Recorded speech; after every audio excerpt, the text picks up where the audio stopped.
Okay. Hi everyone, it's Courtney and Joe here. We're going to have a fantastic conversation quickly about our 1 year anniversary, being friends and being level 2 quantum QHHT quantum petitioners. Is that what we're calling ourselves now? I can't remember. Um, and then I'm going to do some channeling, and Courtney's going to ask some questions about the new Earth.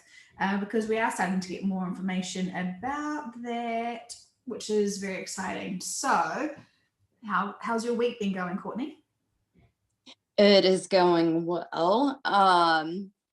Yeah, just well, I've been listening to a lot of your sessions that even going back, gosh, 3, 4, 5 months ago. It's really interesting how you can apply the information that has come through even to, to now, but the different layers of information that you hear every time going back. But I mean, and even the recent ones that you've done. So yeah, it's all very interesting. And of course, with the new information that is coming in and where we're possibly going, and within what time we're going to be shifting to new earth, even though I know that there's no dates being put out there or anything, but it just seems like there's just new information that's coming in that we want to investigate.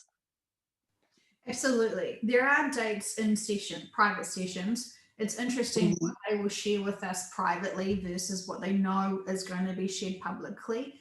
And we got to experience that the other day as the group, right? When we heard, did you hear Dennis's private session, part of his private session? It was quite I interesting. did. I don't know if I finished that one. Mm. Um, I'll tend to start a lot of them and I'll get halfway because of my timeline of doing things around the house or whatnot. And then I'll go back and I'll try to finish everything. So I have not finished, but I did not hear the date on that then. Mm. Didn't say the date for him either because it was just talking about um, just so much. It was quite boggling the difference between what they know as a private session versus a public session. We were talking about practicalities after resets and actually what's going on there. So yeah, it was really interesting. Sorry to get distracted. Well, I know that the sessions are long. I know there's lots of information, and I know that it's purposeful. So everything that gets shared has great purpose and experiences for many people for many different reasons. So we just have this library of information at everyone's touch of a button, I guess. Yeah, yeah, absolutely. So when we finished up the QHHT training in Miami at the beginning of March, and when was it that you started doing these channeling sessions? I had been doing channeling sessions, connecting and interviewing icons of history in 2008, 2019. And so I had been interviewing a lot of departed celebrities and world leaders and a whole lot of interesting people, pioneers in different fields. And so I was used to talking to the other realms. And that's how I actually found Dolores and had to interview her. And it was very interesting and it was so compelling. I ended up taking the course online. I had a less than a 1 year old son at that point, and with our twins, who were Hmm. two, three, I can't remember now, everything's a blur, time wise with children. And so I had already been working with mediums and channelers as the interviewer, asking all these questions because I wanted to demystify death and the whole death process. And so by the time we went to Miami, I was really wanting to go to Nice because I'd been there before in France and I really had liked that. But, you know, our son Grayson was only like 8 months then. And then there was the Egypt. And I was like, all right, yeah, I would quite like to escape my very busy family for work. That would be fantastic, please, universe. But it still wasn't right in December of 2019. And then to do the level 2. And I don't know why, but America, I've been there a few times, so I wasn't super gagging to go back. Sorry for the Americans, but just if you're going to make a trip away somewhere from your family, you know, you might as well have some sort of, you know, make it count. And so when I'd asked one of the channelers I was working with, do I really need to go and travel to America? And you know, what should I be doing? And it was very, very firmly said to me that it was a must, that it was to be at this time. It was for closure. There was a lot of things that were going on underground at that location of where we were that needed to shed light, to have its light be shed on. And all of us together going back to that location was going to be closure for a lot of purposes and reasons. And it was not until I did many sessions afterwards to actually understand what all of that meant, because it was quite a lot of a big piece of puzzles for many reasons. So anyway, and so then I had my first QHHT session done the day before our first day. And I was really blown away because that was when I discovered that, I mean, Dolores had come into that session and Johnny Cannon had come into the session to explain that that his soul was a part of me. But the way the practitioner had kind of led the session, it felt like, is it a possible reincarnation, parallel lifetime thing? It was really kind of a gray area. And I had done like over 40 sessions as a practitioner, but this was my first session. And it was the weirdest thing to know, what do you do with the information? I couldn't process it. I had to just be focused on courses and meeting 60 people. Half of the room seemed like they were still afraid of 5G and Wi-Fi and baddies getting us and all that sort of stuff. So it was a lot to process for that week. How did you find it energetically? Well, okay, so can we talk about just like the bigger picture of why you, like on a soul level, even before going, I had heard that it was because we'd all probably had a lifetime in Atlantis. So did you kind of sense that or feel that going into it? I Um, I heard in a radio show that Julia had done was that Miami is a part of Atlantis, and so that's you know, that I heard that part of it, but I did not get a sense that I had a lifetime in Atlantis myself. But then in a QHHT session, I discovered how I was part of Atlantis without being alive on the surface. gotcha, gotcha. Did you not? Yeah. Um, well, I mean, I didn't know that particularly about Miami itself, but I knew that that area, had been a part of Atlantis, or at least like facing that direction. Um, but I was just, I don't know, I was just excited. I was nervous, um, about being amongst all these high vibrational energetic beings. I did have a session the same day that I checked in, and got to the hotel for, or before getting to the hotel for the class, and a lifetime in Atlantis came up. So I thought that was interesting. And yeah, but then just being around the group, I mean, there was definitely high energy. I mean, I know my body was like sweating just in class. Like it was just like releasing stuff, which I don't normally do. Like, I'm not a big sweater, but it was interesting, all of the dynamics of, you know, people that were there, which was beautiful.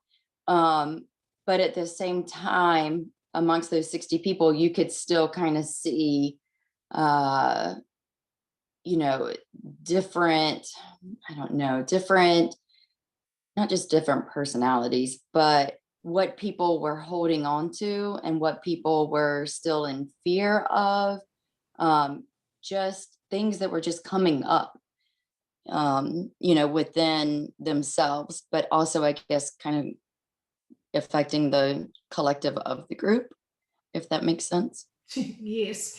And Mhm. well, when I had when I had looked into doing the courses, you had to do at that time 25 sessions to be able to do a level 2 course. Yeah. Now, there's a huge difference between your first 5, 6, 7, your first 10 sessions to your first 20, to your first 50, to your first 100. And I Mhm. think I must be getting up to, like, I don't know, maybe I'm getting closer to 200 sessions now. And there's a huge difference, a huge difference. And I felt each time I do a session, I'm growing and evolving. So, it's a big leaps forward every time.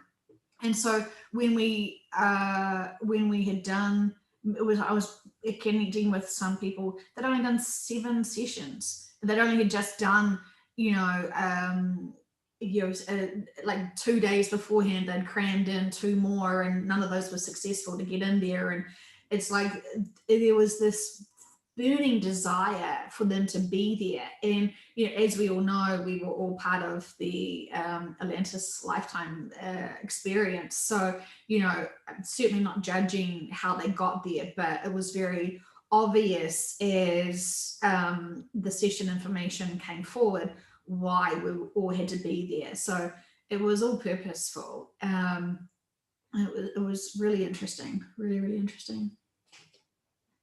Yes, it was.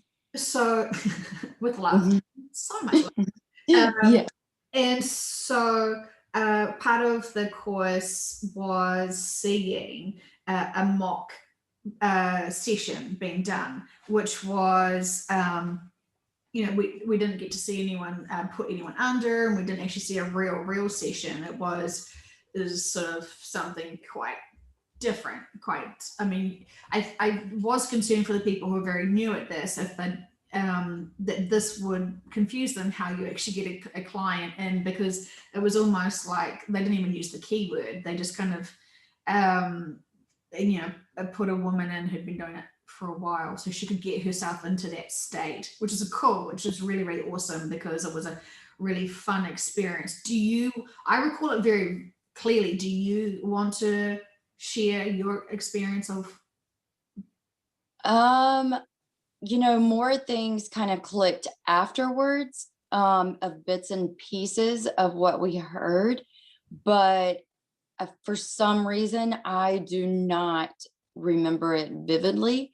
I just know that when she went in, that like, she was a judge, during the Atlantean times, Lawyer. and had to do with, um, well, it had to do with some of the children and being shipped off to another island because of some deformities.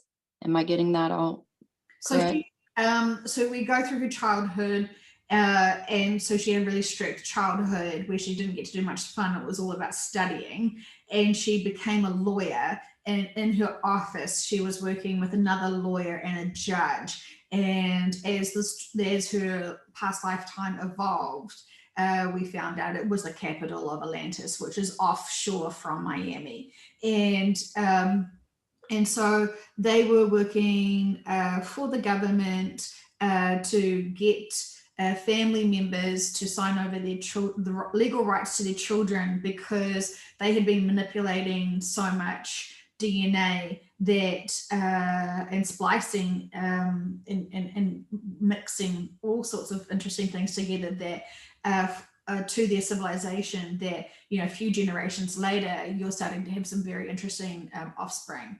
And so instead of embracing and bringing that all together and being a collective, it was shunned upon. And so it was, and they were super, super spiritual, super advanced beings. So I guess the ego of the leaders did not want these, you know, the next generation to outshine them, to, you know, do whatever they were afraid would be taken away from them, I'm assuming. But so a lot of parents came and signed away their legal rights of their children to this legal firm, and in return, they were saying that they were taking these children to this really fantastic island that was like an oasis for them, safe, educational, all the healthcare they needed, all the socializing they needed. It was everything that the parents couldn't offer for free. It was, you know, really profoundly enticing because society was shunning these parents with these, you know, gifted or harder, challenging children because of their special gifts. And so it was, it sounded like they'd been doing it for many, many, many years, thousands and hundreds of thousands. I don't know the numbers. Sorry, that could be an over exaggeration. I'm not too sure the numbers. And so for years this happened, and they started wondering why they were never hearing any information back. And a lot of parents were wanting updates from their children and to hear how the progress was going, because just because you send your children off to summer camp or to, you know, boarding school, you don't think, it's not like you don't think about them or have that connection with them. And people trusted the government to be able to look after their children, and there was no information coming back. And so they had to just keep pushing off people who wanted to know the stuff. And, you know, it was a lot of, you know, they had lots of questions. The public had a lot of questions. And so eventually they decided one day they would force themselves to the island to see actually what's going on there. And when they pushed themselves to be taken to the shore, off the shore, to be taken to this island, they the people who were doing the boats knew that this was really big. You know, you're going to be in real big trouble. And so as soon as they got into the island and they stepped off it, they were super confused because it was just super dusty, and there was no actual buildings there. There was no people there. It was just this empty island just covered in dust. And do you remember, Courtney, lots of people in the classroom like starting to cough, and Yeah. it was surreal. And you know, and so everyone's not connected at this point. Most of the people in the room, 60 of us, are just listening to this life regression of this you know, this incredibly beautiful practitioner that we know, and feeling really honored to be a part of this experience. And it was fantastic, really interesting to hear this history on Earth. So and then they realized that something's super bad and something's super wrong. And so they then go back to the main island, the capital. And of course, they've been dobbed in by the people who were doing the boats. And so they were arrested immediately on shore and taken to their offices, to their workplace separately to be questioned. Now, the woman who was a man at that lifetime as a lawyer, she's so compassionate. She's such a sweetheart for humanity. She is a true gift. And when she just intuitively knew something was super bad, super, super beyond bad, it broke her heart. She just, everything just broke for her. And so she had a massive heart attack and she left the body. And as she was leaving the body, she was saying, as she was coming out of that session, because we didn't hear from the SC in that regression, we just got a glimpse of that lifetime for her. And as she was coming out of it, she just said, I see you all there, everyone in that room, you were all part of this lifetime, you all played different roles. And at this point, quite a few of the people are getting hysterical because they're feeling one woman said, I know I left my baby there. Like I handed over my child, or, there was a lot of, like, someone knew they were one of those children that had been on that island, and it just was surreal. It was strange for me because while she was saying, I can see you all there, I was like, I don't resonate with that. That is strange. I do not feel like I was there. And so, but I felt really compassionate for the people that were really struggling with this. And Yes. Yeah. there was I this, felt sorry. no, I was just saying I felt the same way. Like I didn't really I remember her saying that, like, you all were there, and I remember looking around the room and all the different emotions that people were expressing and feeling. I was like, wow, I mean, this is intense. Um, but yeah, I didn't really feel like I was there for that, but for that, what she was saying, but maybe maybe I was, I don't know. But I just remember holding space and feeling and taking it all in.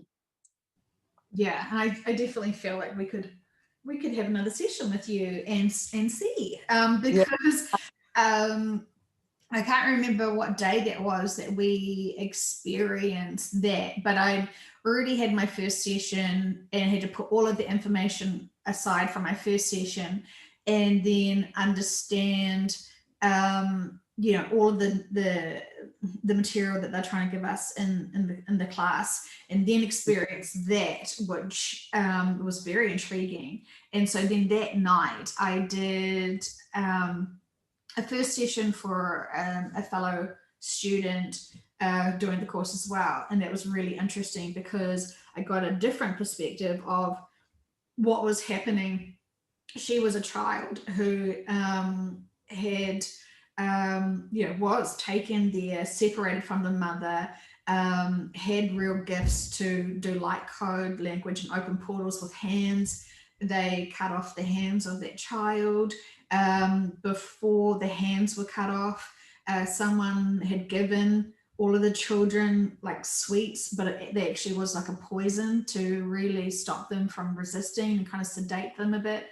And it was a little bit awkward because the person who had given the poison to all the kids actually has reincarnated and was a fellow person in our class. So Oh, the person who had done the session with felt really uncomfortable being around the person that poisoned the kids. But as we know, we can't judge each other from other lifetimes. There's a purpose. right. Yeah, so it was a pressure cooker of a lot of experiences and a lot of getting over our egos and emotions and trying to see the bigger picture. As soon as it applies to yourself, you have to quickly find neutrality and remember metaphysical purposes over anything else. So it was interesting. Right. And so it was really incredible. And so what then I had the next day I had my second QHHT session, and I wanted to know, was I there? Because I didn't feel like I was. And it was very interesting because we were told then that we were on a ship as Arcturians watching over this island, and each time they would bring in these boatloads of kids, they would get onto the island, and then there was like this big laser thing that would like quickly, instantly dehydrate them at this rapid level and just make them into dust. But we would use our technology or whatever we were using and collect all of the children that didn't have life contracts and who shouldn't have been there. And so we collected them like a split second before that laser happened. So the people who were controlling this didn't notice that we were collecting all these, what we would call then orphans, but not orphans because they actually lived on our big generational ships. We would transport them and help raise them, and we would learn from them, and they would learn from us, and it was incredible, and it was really really interesting to understand that, while we don't see other dimensional beings, they've always been here helping us and Mm. saving us and doing a whole lot of stuff to help us be able to keep doing the experiences of living as we need. So that was a really interesting, profound experience. And that was really my first true experience. Again, when you have it for your own personal experiences, you can accept it a lot more eventually. But that was when I profoundly understood, oh, so I'm probably a little bit of an alien Mm. then. It was interesting, like, oh, I've had another lifetime as probably an alien. But then I've had to have a few sessions after that to understand he's just a part of me, like he is. That's my subconscious. When I call in my subconscious, that's that guy in that ship, that massive ship that's still around, hanging out, watching humanity. And he said, ugh, you think you're busy, with your kids and your work. He's like, you have no idea what busy is. We're busy.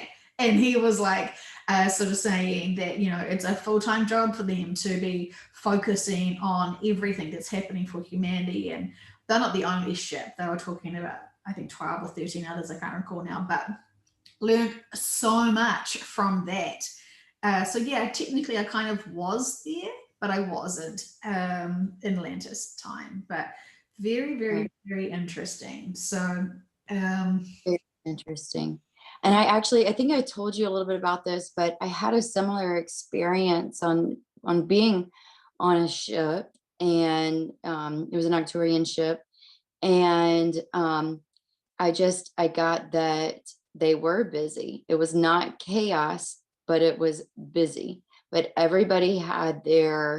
um everybody had their thing, everybody had their piece of the puzzle that they worked on to make everything flow and everything work. But they were connecting, or we were, and I was connected with this being, but it was like I was a part of him, she, whatever it may be, but and he was a part of me. But while on the ship, we were helping to connect with the minds of humans. I mean, just like tapping into their minds and helping them to like have a shift in consciousness. So well, it's pretty. I've said it once before, but I'll say it again. We must do more sessions together because that sounds so much fun to explore more of that. I always feel like we're helping everyone else, so we're not really scratching into. Not that it really matters, because we're supposed to focus on this lifetime. It's the most important lifetime of all. But it is quite intriguing to physically experience it in your own quantum sessions. Mhm. It's undeniable because all this information just floods out of your mouth, and it's stuff you never thought about before. I'm not a Star Trekky person.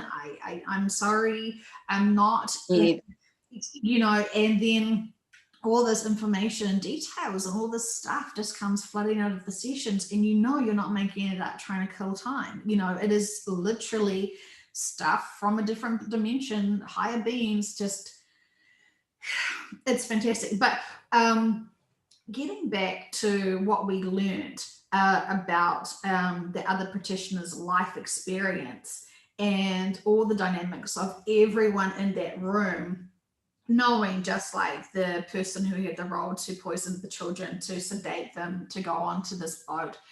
I mean, to be honest, I think it would probably be quite, do I say humane, to sedate them, to be able to get them into a calmer place so they're not freaking out about being separated from their parents, having the big boat ride, and then being dehydrated. Like the poisoned perspective was from the little boy at that time. So if we tap into it now, because I think she was playing a role of a nurse or something, like, there's no judgment, but it's like when you're hearing some of these session information, it is coming from the consciousness of that child.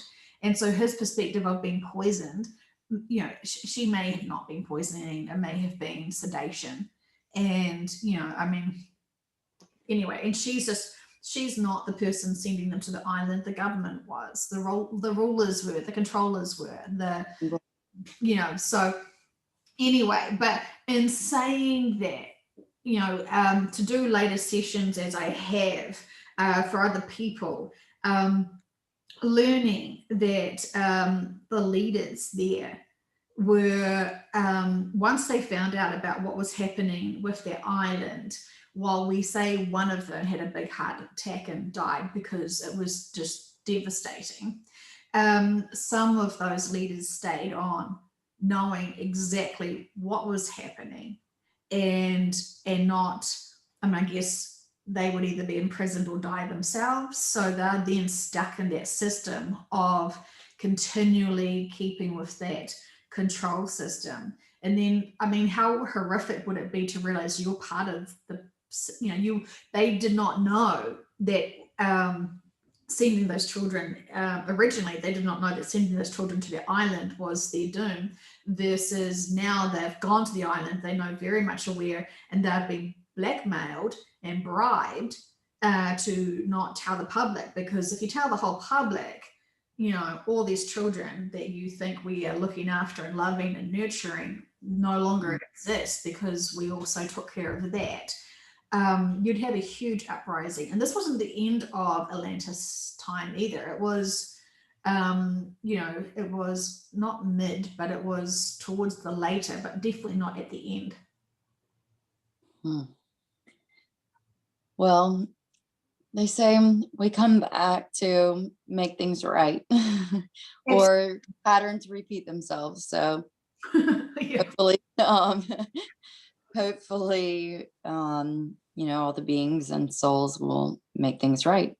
And there's still time, right? I have great faith that they will. However, those leaders that we were talking about, they will not be going to the new earth. So that's interesting, because it makes you question, is this karma? What is this? Is this their belief systems? What is this? Like, I'm figuring out these influencers, these leaders, finding out that they're going to stay on the old earth, but yet they're talking about new earth being here. It's very, very, very interesting. I think it's, as Dolores says, do your own research and question everything and never assume anything, and just be forever searching for information until you are so strong within yourself. Now I'm paraphrasing, but now I also feel like she's coming in. She's like, research, and until you empower yourself enough to know where your moral compass is between what's right and wrong and still be staying in neutral, that is your go-to. And she says, and I say this with much love, as she flips away. She's like, oh, you're going to quote me. I didn't want to be misquoted. So I was like, okay. So I let her speak just for that bit. But it's true. She says, release fear, do not hold fear. And just like when we're doing this whole thing with Nostradamus now, and we were discovering that there's multiple people who had roles for the Antichrist. In his time, where he was seeing the biggest, baddest timeline, knowing that there is no baddest and there is no goodest. Oh, look, me making new words, goodest. Anyway, so there was going to be a really powerful, big one Antichrist who was going to be a really big trouble for us. But he is no longer here. And then there is a few other smaller ranking antichrists. I guess that's not as bad, but still, still doing the job to bring the truth and to shake things up. And Nostradamus was saying to Dolores in volume 3, that, people choose, with our life choices, we create ourselves to be taking over these roles. And one person who was going to be destined to be a part of the Antichrist movement and a big, influencer there, did not do all of the right choices to be able to get to that pathway to be the Antichrist. And so it's so interesting because it really is, we are the sum of all our choices. All of us, we have chosen to be exactly where we are and how we are and how we perceive the world and all that sort of stuff. So I thought, thinking about those leaders now who have amazing capabilities to connect in using the metaphysical work to be able to keep asking forever questions to make sure they haven't accidentally assumed something that's not quite with the truth, integrity for humanity, and be able to really think about questioning everything once again. Because when we stop questioning, we go stagnant, and we do not want to become stagnant. Exactly. And I mean, even I always think, even the word and the meaning of quantum itself is limitless. So, to be so, I don't know, to be so just, oh nope, can't, this is the say all be all. You can't think outside of the box on this, and you can't do that. And I don't know, it's just putting limitations um on any possibilities. It seems like some people respect their egos and their conscious mind decisions and understandings versus high dimensional beings who are trying to constantly help us. And so we see this with other practitioners who are constantly saying, yay, the new earth is here, it's fantastic, I'm in 5D having a fantastic party, and that certain world leaders and politicians are the antichrist and X, Y, and Z. Like, it's really interesting to see. I mean, is this the information they're getting from sessions because they are going and still staying on the old earth? Therefore, why would they be getting other information? They would not be getting the information about the shift to new earth if they were staying here. So maybe it's from that perspective, they just can't get any more information. Yeah, that's true too. Makes sense.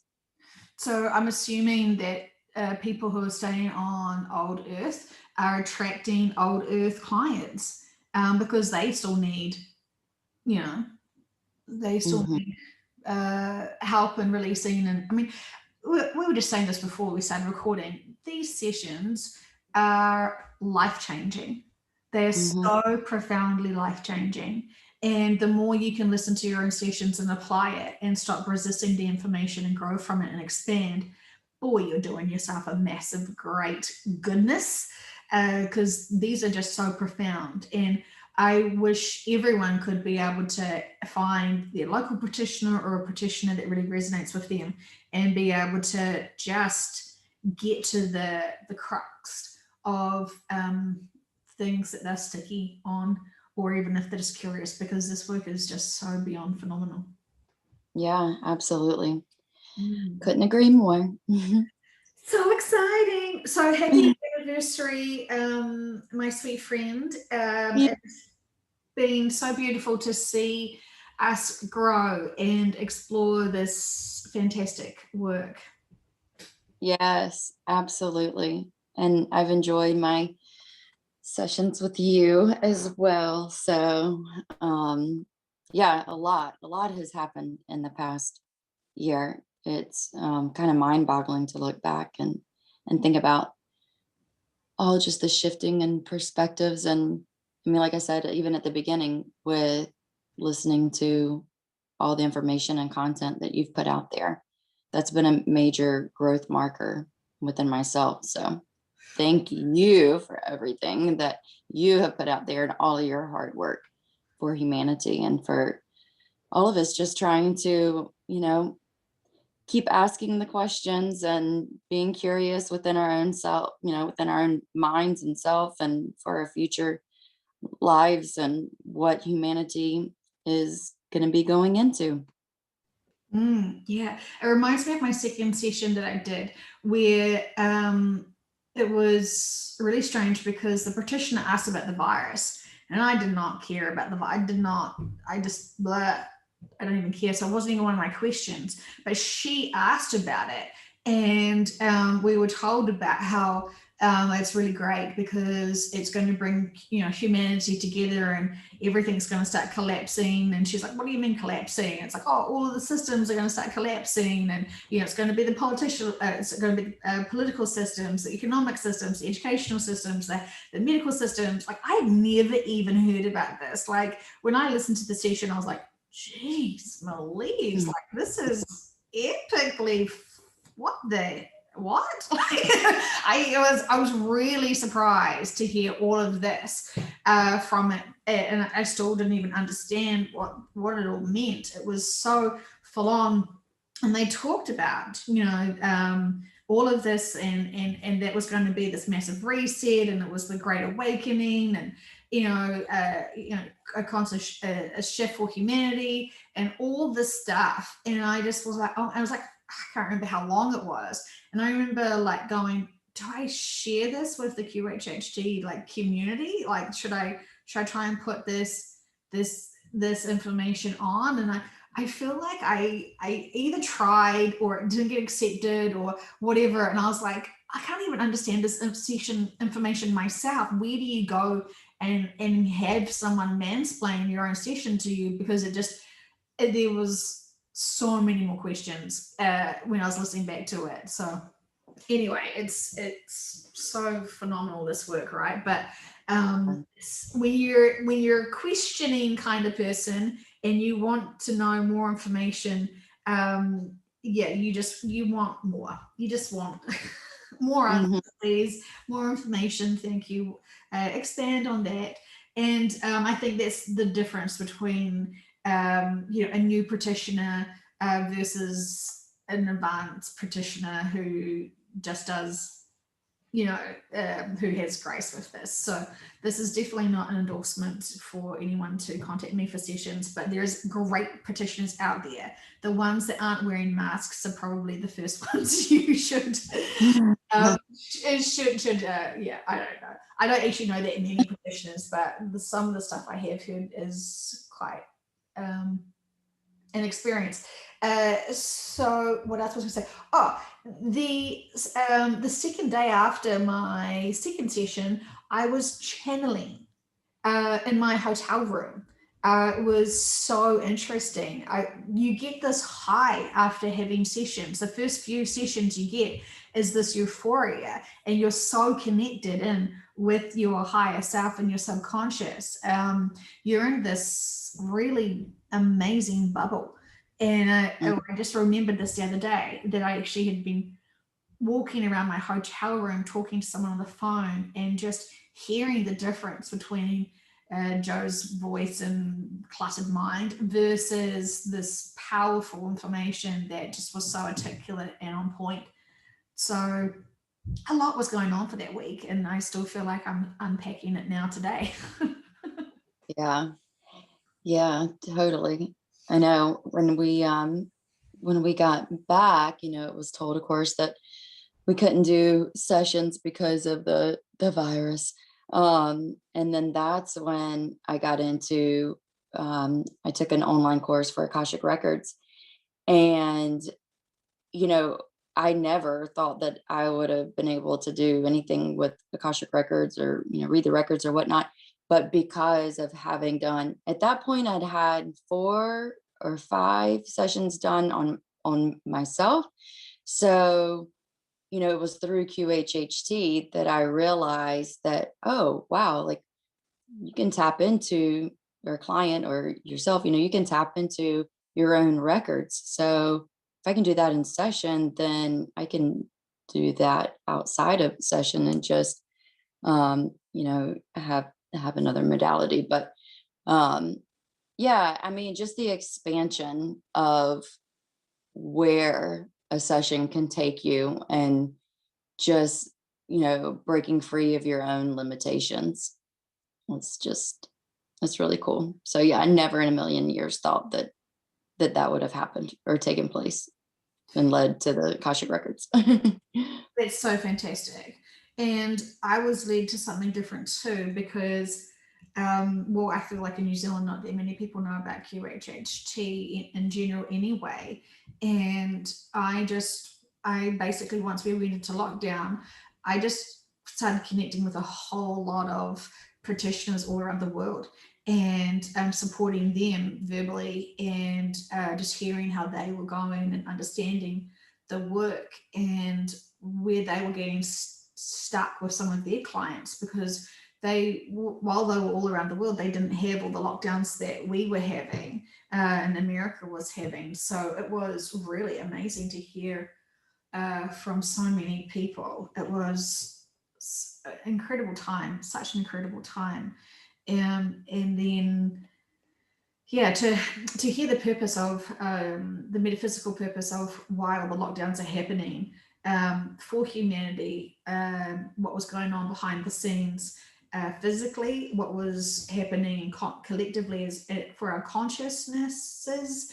And yeah, there was just, it was a really exciting, it was so exciting, because we could see massive changes happening, and the sessions that I was having were really incredible. There was just every time just was mind-blowing, and it kind of distracted me from reading all of Dolores's books. But then when now I'm starting to read them, like even just picking up her book yesterday, and oh my god, it's like her and Nostradamus having a conversation, and I feel like I can so relate to what Dolores is saying. Just even how she's talking about her connections to her clients and the processes of what she needs to do. I can profoundly relate to it, and it's so bizarre. I've had these books for over a year, and I'm just gone through stuff that she went through all that time, and it's the weirdest thing to feel like my own journey is unfolding as it is, and each step I need support or clarification or confirmation. There's Dolores in her books speaking to me in that way and giving me confirmation from sessions I've just done where I've been channeling information, and the whole thing is, it's so humbling. It is so fantastic. I feel so honored to be able to do what I do, and I feel like it is because of all of my life choices from ever, how I've dealt with everything and learned from things, and how I naturally am. I guess it's my life contract to be this type of personality, to be able to be where I am now. And whew, it is a pleasure, and definitely an interesting experience. But then just thinking about it, Courtney, didn't you have dreams about Dolores? I mean, I also asking two questions here. Not Mhm. asking for a friend, asking for myself. Are you a Turian? Um, well, I don't. So I've been told that I'm Pleiadian. That was something that was told. But I've had an experience connecting with Sirius and the Arcturians. So it would be interesting to, um, you know, to go in and ask that again. Did you listen to your session the other day when you said you were going to?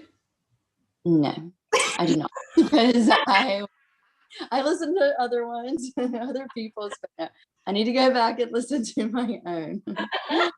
But yeah, well, thank you for being honest. It's great. I mean, we've got. I mean, I don't listen much to my own personal sessions.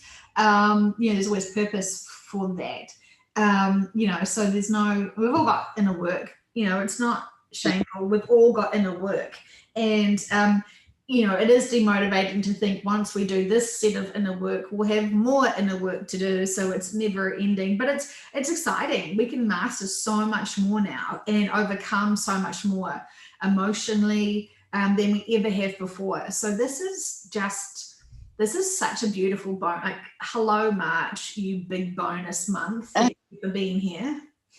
And you know what's funny? I just have to say this. I just realized, actually, I just like zoned in, and my iPad right now is sitting on some books, and one of the books is We the Arcturians.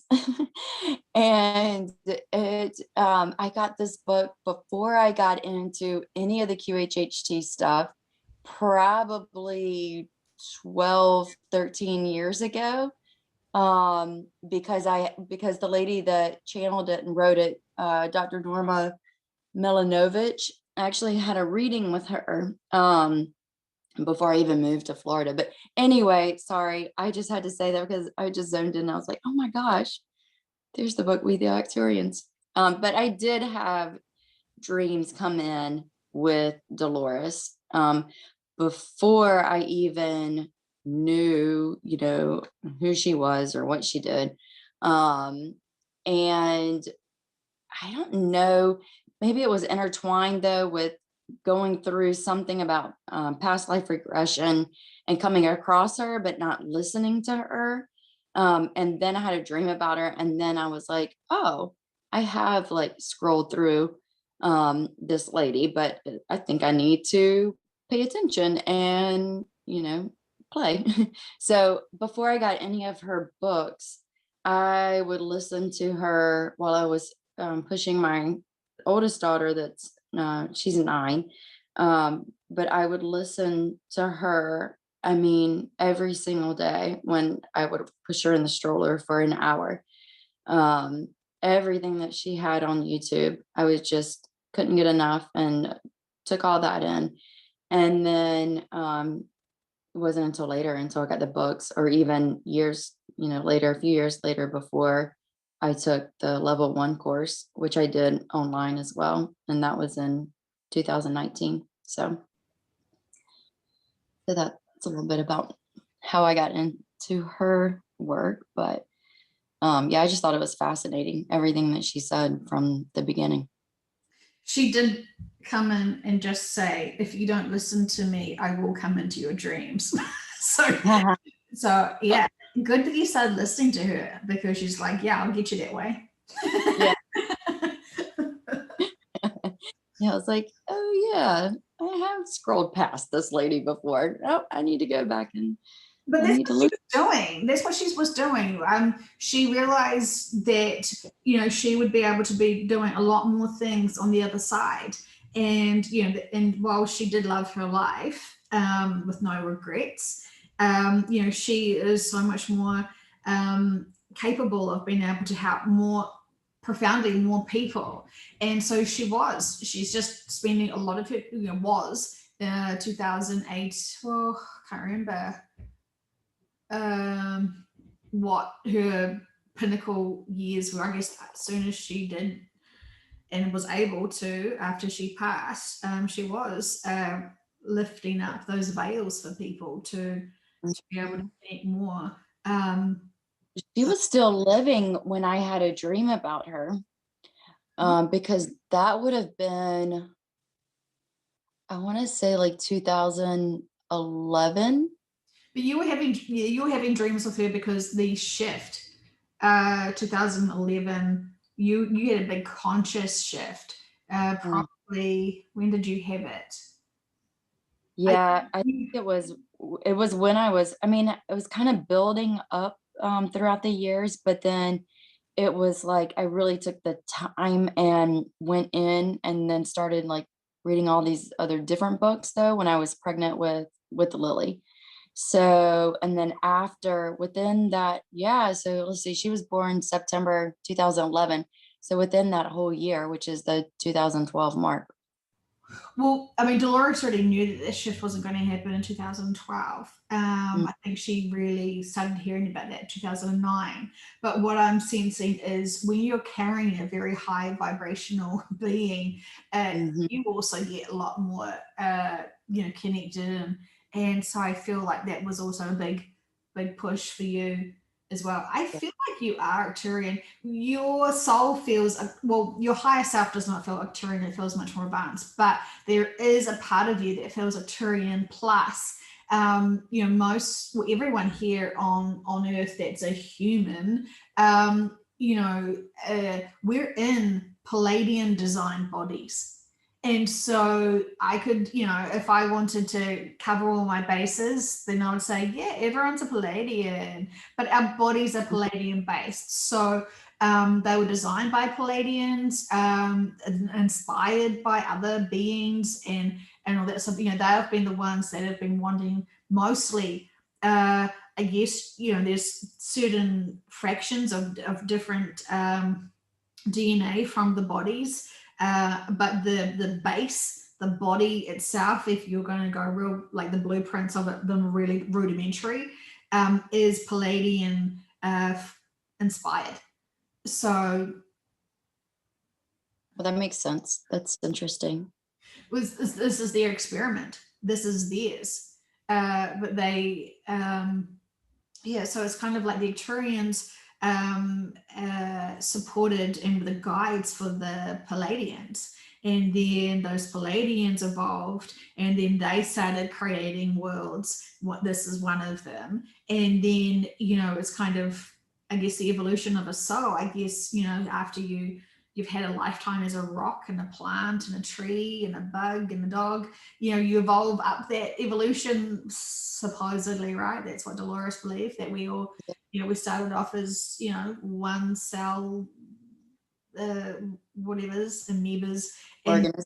and go and advance, because ultimately you want to experience everything, and there is no good or bad. It's all just different experiences for those lessons. And I think this is the reason why a lot of people get imprints, is because, well, if you already are a big advanced being and you're here to help shift humanity along to an evolved state, do you really want to be an amoeba for a while? Like, you have those important ones, those important imprints put in there. But I mean, sorry. Oh, God, I love having these conversations with you because we get it.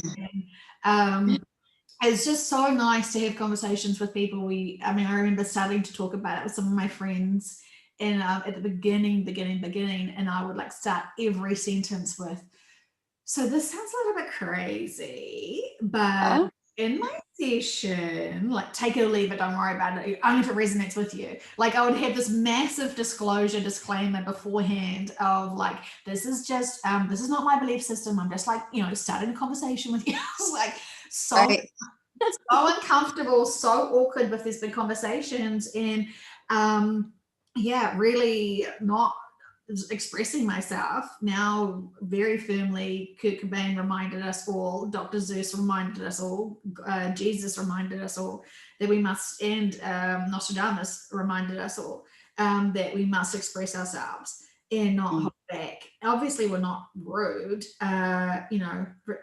just because we're trying to express ourselves, our feelings, we mustn't worry about how other people are going to, if people are going to be offended, that's their triggers, that's their inner work. If people are going to be shocked, whatever. We can't limit ourselves in our expression, worrying about what other people are going to feel. I mean, are we going to be outrageous? I mean, who is a little, I can't even think of a person right now who's just a shock jock, because they can kind of get tiresome. But for our own lives, we're allowed to completely own how we feel and how we think, and we should be able to express it. And we've had all of this lifetime of conditioning to not share and express our feelings, and we should be able to do that with our loved ones and be still respected, even if it sounds freaking cray. Right. Yeah, exactly. No, I know. I'd always be like, I know this sounds crazy, but I'm still going to go and talk to you for 5 hours about it. right. But I will say, and I do remember like coming home after being in the QHHT week, because there was a consensus of like-mindedness that I admired, and it took me a bit to transition back to like everyday normal life. I'm not gonna lie, just to getting an adjustment with just the daily routine and my kids and my husband, and because I was telling everybody, I was like, you don't understand, like all the people that I was around, like, we could talk about anything and nothing sounded crazy. Like one of the girls went swimming with the dolphins, and I was like, oh yeah, they're from Cirrus, and that doesn't sound crazy because it was just all accepted. I mean, at least, everybody's minds for the most part, seem to be open to just throw out throw it out there, and be heard and not hold back. So that was nice. Yeah. I did hear someone though disgusted that she did go swimming with the dolphins because they were animals of captivity and it was the most cruelest thing, and she couldn't believe she would be endorsing the industry. And I was like, oh, did you have a session and ask that dolphin what its life purpose was then? And is it happy? Is it serving its purpose? Is it needing that experience?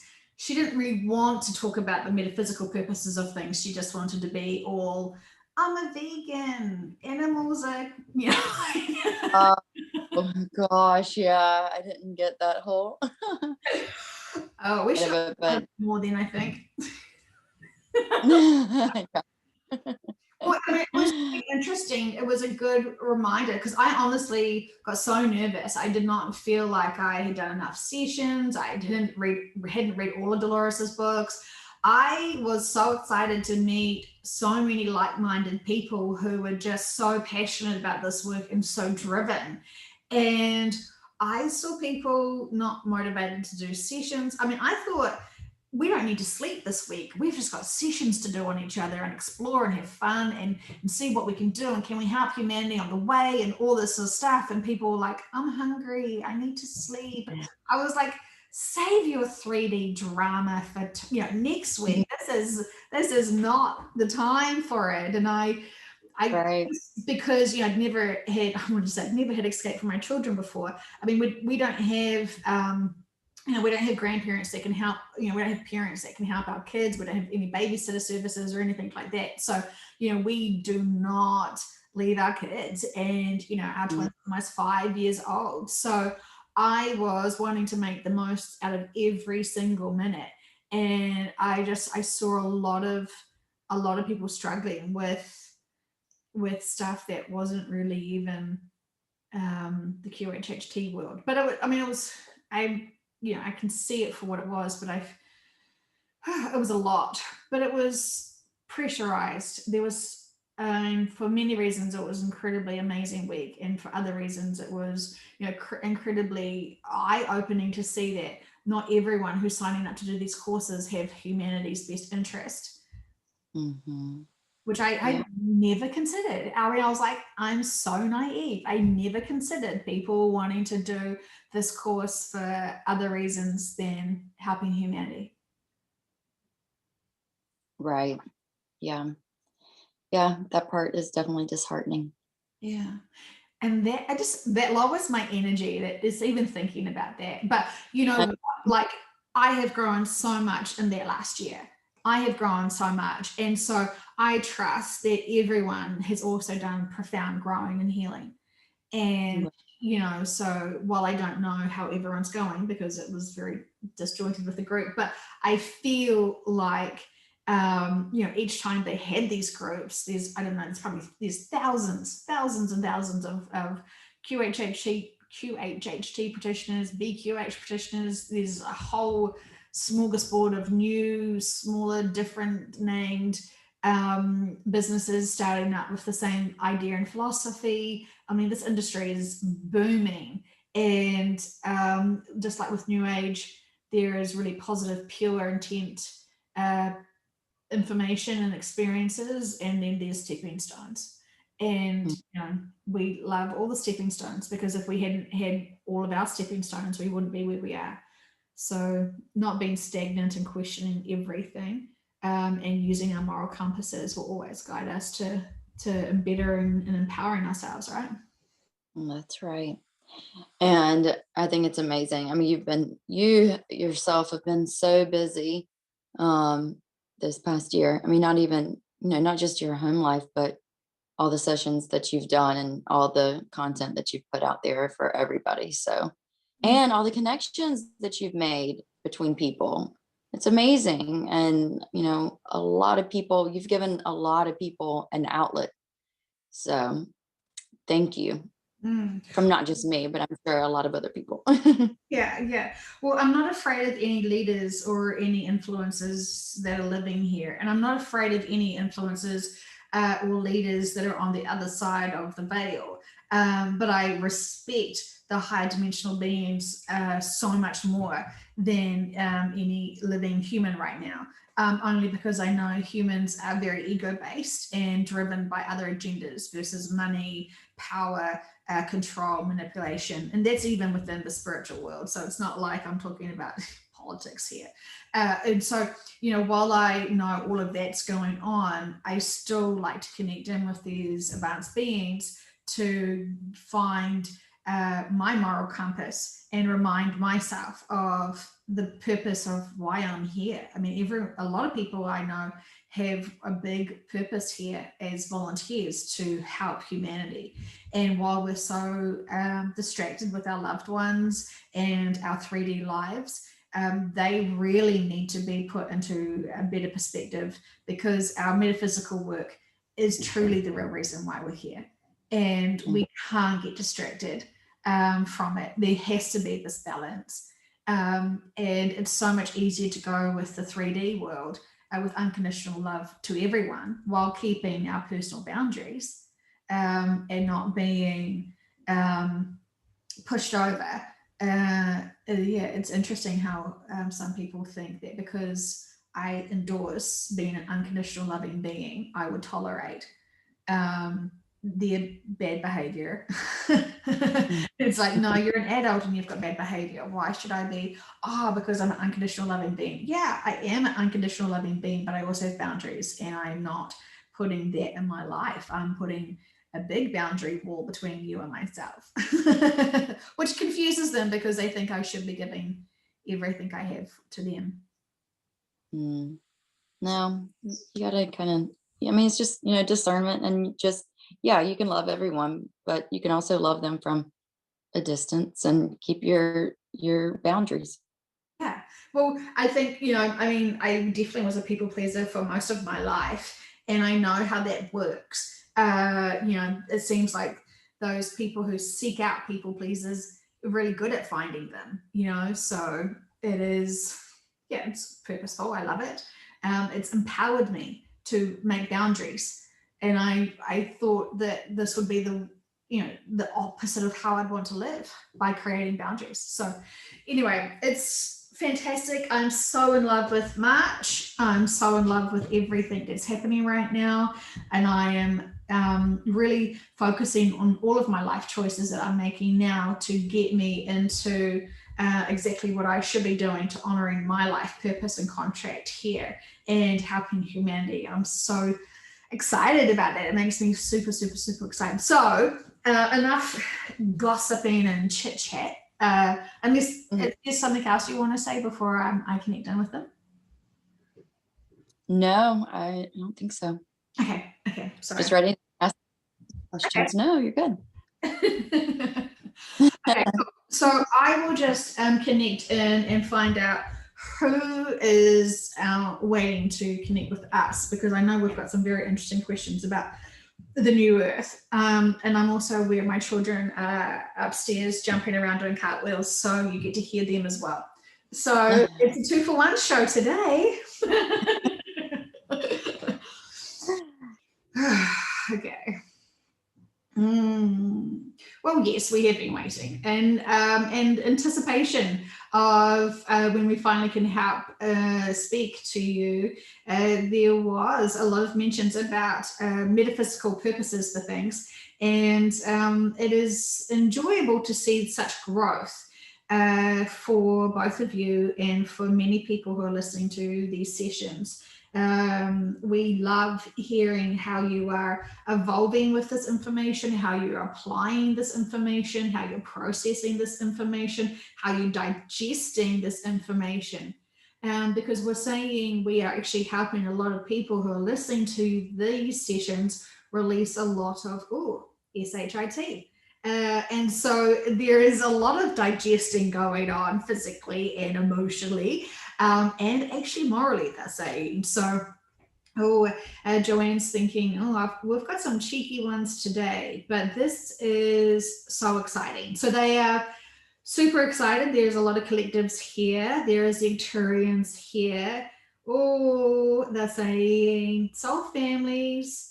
The soul families are here, and some Palladian collectives. There is big families here, big families here. They are so excited because they want to talk to us about the new earth, and they have been prompting us to say, it's time, ladies, we can give you more information than you've had before.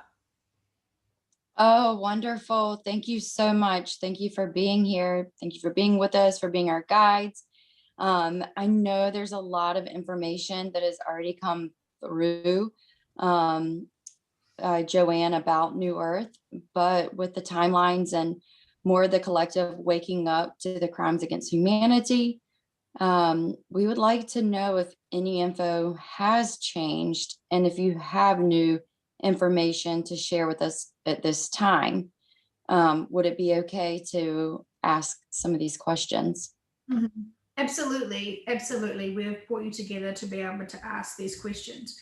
What specifically would you like to know, and we can fill in the gaps? Okay. Um, so I know, with everyone having free will and with some of the souls that have chosen their departure recently, have any of these souls transitioned to New Earth Hmm. that taken? It's transcension, and so they have made their advanced journey. There have been some bigger beings that need to sort of anchor into their light to the new earth. Of course, you already were supposed to be there now. And so it is about just keeping higher vibrational energy on that planet, remembering it doesn't have a consciousness yet, so it is an empty shell body. And so we have provided that planet with more conscious minds and more energy going. If you could imagine a baby in a womb and have been not been born yet, as you know from hearing these sessions, the soul has not connected into the body, the vessel of that baby. It comes and goes and acclimatizes itself, but it does not stay there the entire duration of the pregnancy.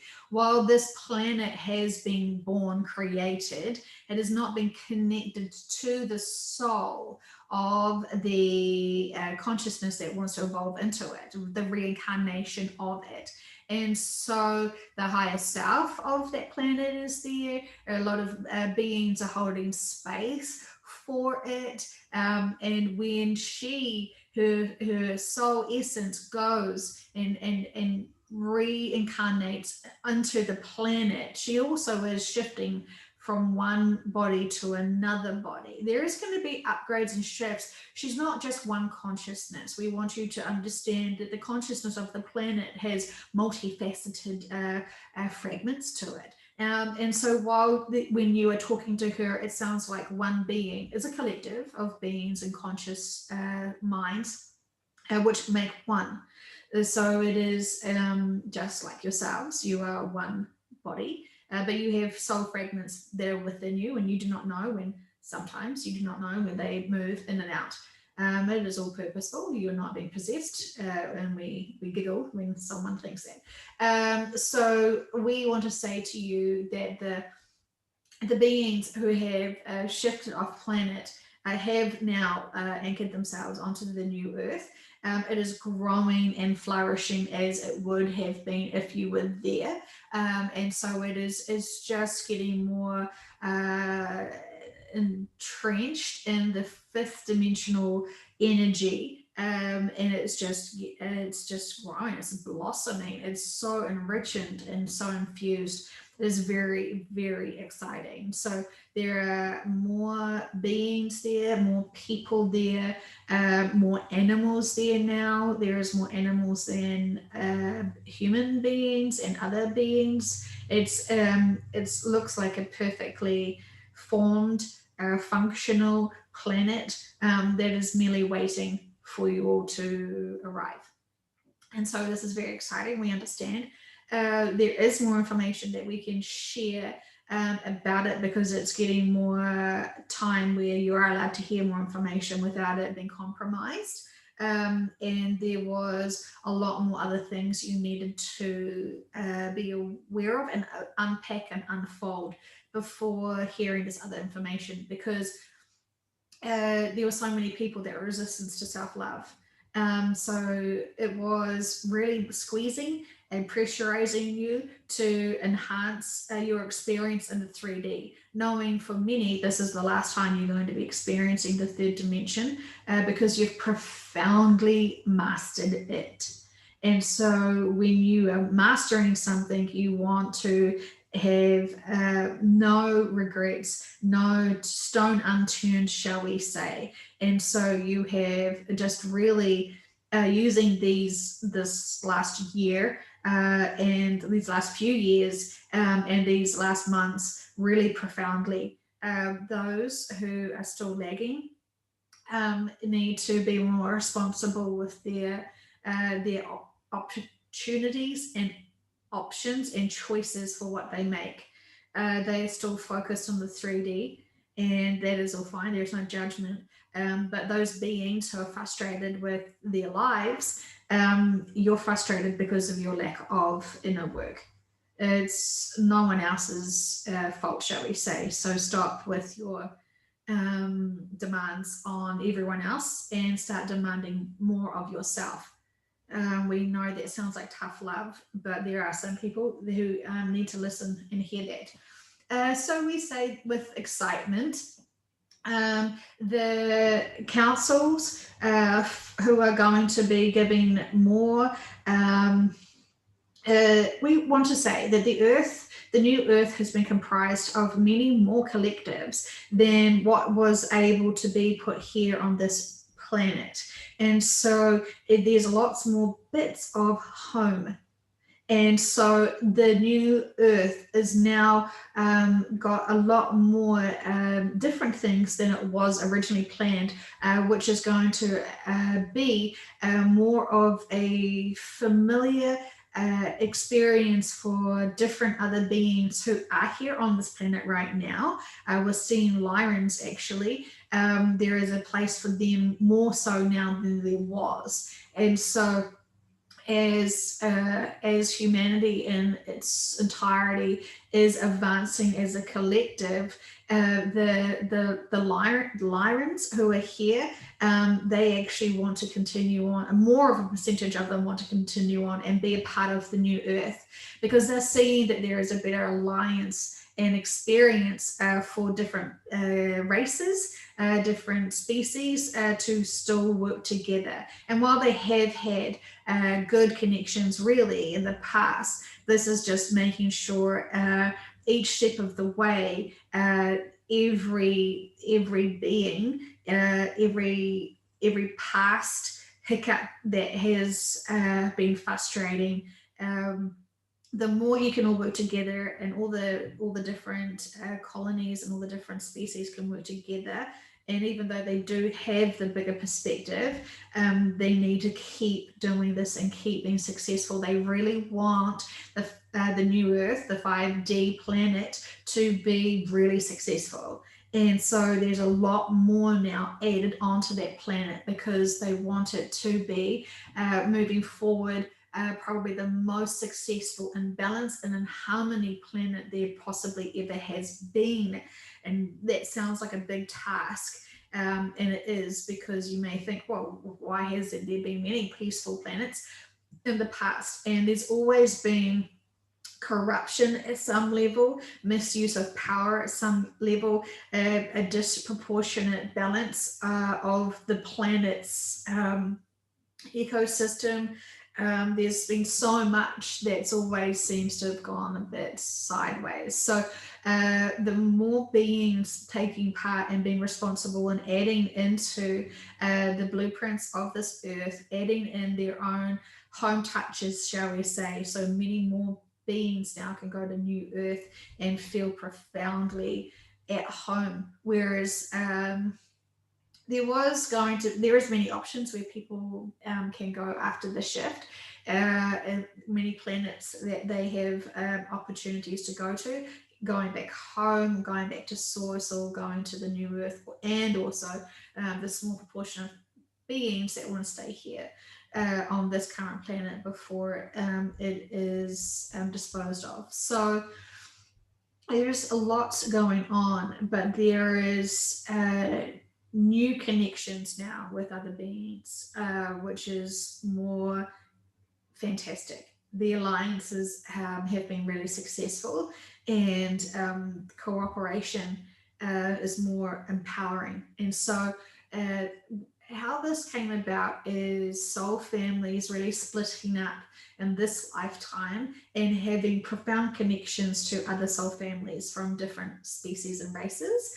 And so, this is why you're getting a lot of challenging relationships that are, really powerful and connected in one way, but almost disconnected because there is a different awarenesses, and this is all very, very purposeful. You as an individual are only able to see your one life that you're currently living, but many of you actually have parallel lifetimes, and so you're experiencing different dynamics, and you're experiencing it with different species while you're all believing that you're all human. Do not go into fear. We're not talking about any lower vibrational beings here. It is very purposeful. You would not be attracted or drawn to people with truly negative agendas for humanity. We cannot see any beings here that would be exposing themselves to that or having any connection with that. So sorry, we are sidetracking ourselves. So new other information about the new Earth. It's still fantastic. It's still fabulous. It's still got a lot of growing for itself to do. You will not be in caves. You will be very comfortable instantly when you get there. It will still be a little bit of an adjustment, but a very fast one. So is there any more information you would like to have clarification on or information about? So you mentioned something about like the higher self part of the new earth is there, but the full on like the full on connection as if like a baby was in the mother's womb. So will the conscious connection be made once the shift takes place from old earth to new earth? Is that when that connection takes Yes. place? Yes. Okay. When we say this rudimentarily, when she dies from this planet, she will then emerge into the new planet. And so part of her will go back to source, part of her will have other experiences, but most of her will go straight to the new earth and embody that. Beautiful. Okay. And I know at one point it was said that about 40% of the population would be shifting with all of the like state of affairs and people awakening even in the past few months. Has the number gone up with that? We have said in the past it is 70% that are shifting off the planet, and we still see that now. Oh, okay. There has been some people who have changed their life contracts and have not wanted to stay around for the shift, so they have departed already. For both sides, for the people wanting to stay on the old earth and people to go to new earth and beyond. So it is around still 70% that will be shifting off that planet on that day. Okay. Okay. And so how will we know well, no, let me go back. Okay. And I know this has been talked about before, but I didn't know if there's anything that has changed as far as how we can best prepare our bodies at this time. Is that relevant? Mm-hmm. And how can we prepare our children? Mm-hmm. Your children are already prepared, and they came to this lifetime to be prepared to help. It is the older people and yourselves that need to be mindful of it, because you're a little bit more worn down. Not you specifically, but people in general. And so knowing about the crimes against humanity has weighed a lot of people's emotions down. So you must release those because they're not yours. And also being able to remove the indoctrinations of the controlled systems that are actually also not yours and not serving you, and to really stop playing those games and use your voice to express yourself to others, and not be afraid of peer pressure. So, you using your moral compass and speaking your truth should be respected by other common sense adults who are not brainwashed by social media, mainstream media, and their own egos. And so we understand there's a lot to navigate through. In terms of the elderly, most elderly, a very, very high proportion of adults are on some medication of some description. And so this is another form of control. While you have been told it is one thing, it often is quite many other things as well. You do not need big amounts of kind of substances, chemicals, poisons to change profoundly your body and your connectivity to us.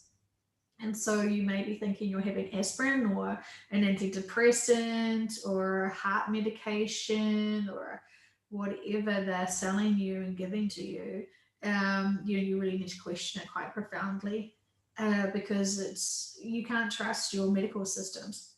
You simply cannot, unless you have a broken arm or a broken leg. You want to use your intuition. This is why you should be loving yourself so much, that you should know what's in your body, what's happening to your body. You should be able to feel within your body what's right or what's wrong. You should be able to be gravitating towards the right foods that are high vibrational and leaving the low, dead food that is low vibrational away. It's not feeding you. It's not feeding your soul. It's not bringing you joy. And while you sometimes think that having the sugars and the treats, it brings you joy, remember what joy looks like. And do you really look like that and feel like that after you've binged on something that may not be true live food that honestly gives you joy?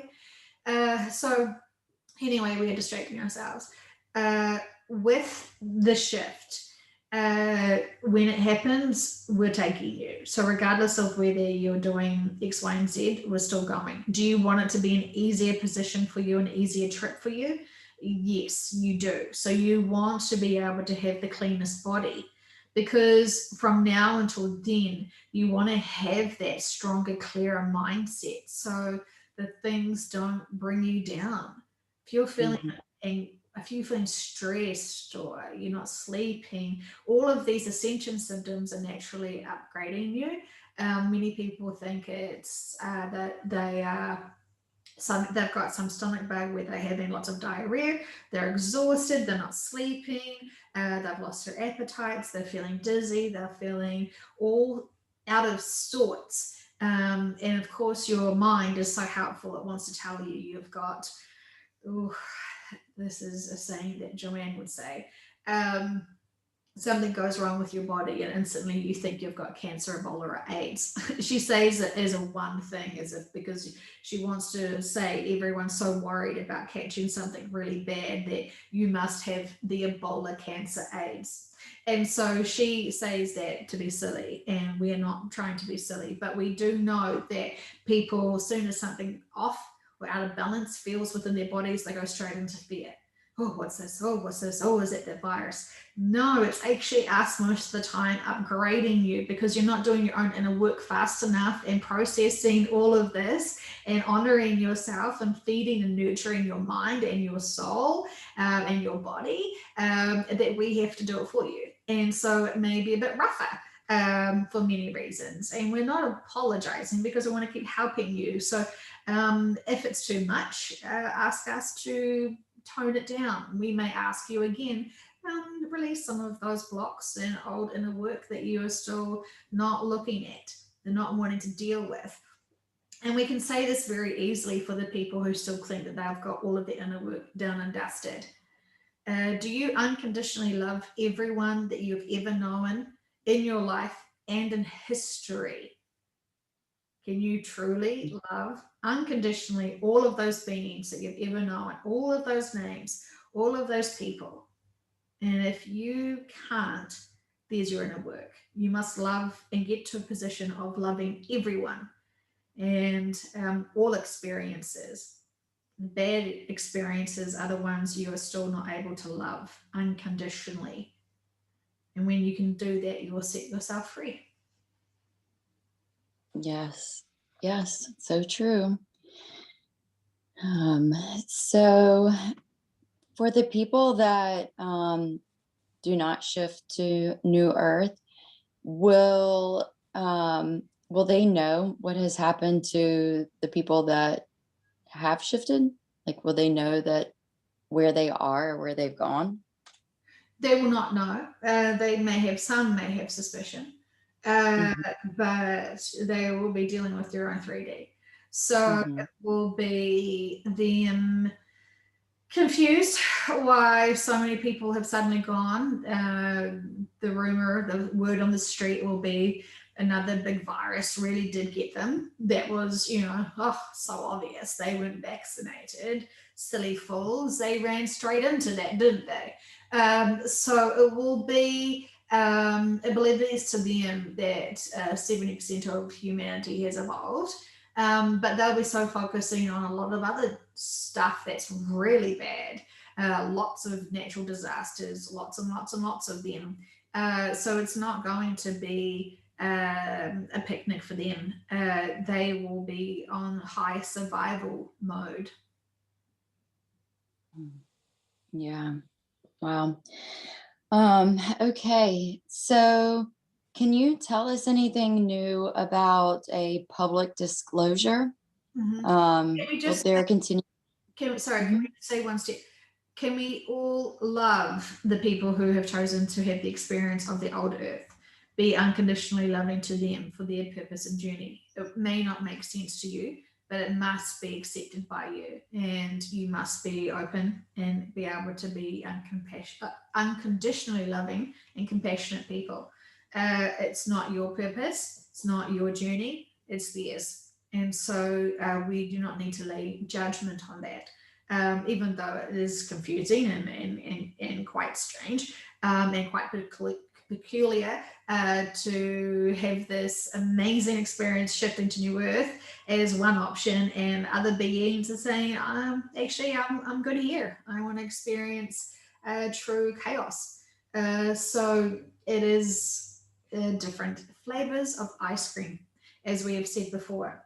And now, sorry, we interrupted you. You would like to know from us if there's any new public disclosures that will be made. Yes.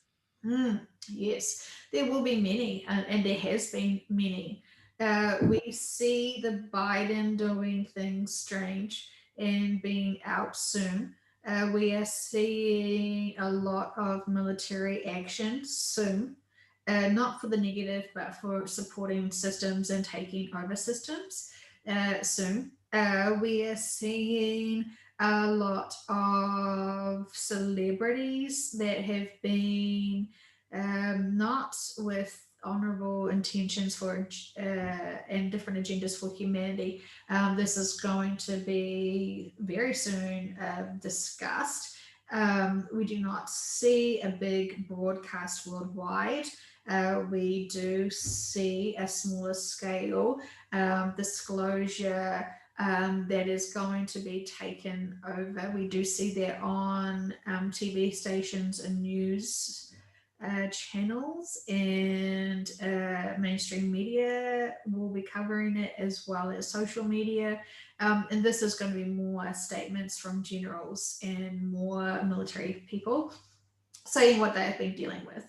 And part of that will be the election information, as well as how it doesn't go very deep. It's too much for it to go deep. Humanity is still not quite ready. The people who are still asleep are not ready to hear the big disclosures. And remember, Reen, we have to honor the 30% of people who do not need to wake up, do not want to wake up. And so it is challenging to be able to meet everyone's life contract needs. So the people who already know about the crimes against humanity, congratulations, you already know about it. This is public now. We're confirming it to you now. So however you assumed and demanded and fantasized about it being disclosed, it's already been disclosed. You already know about it. You don't need to have a Hallmark TV movie about it for you to understand that it's public information.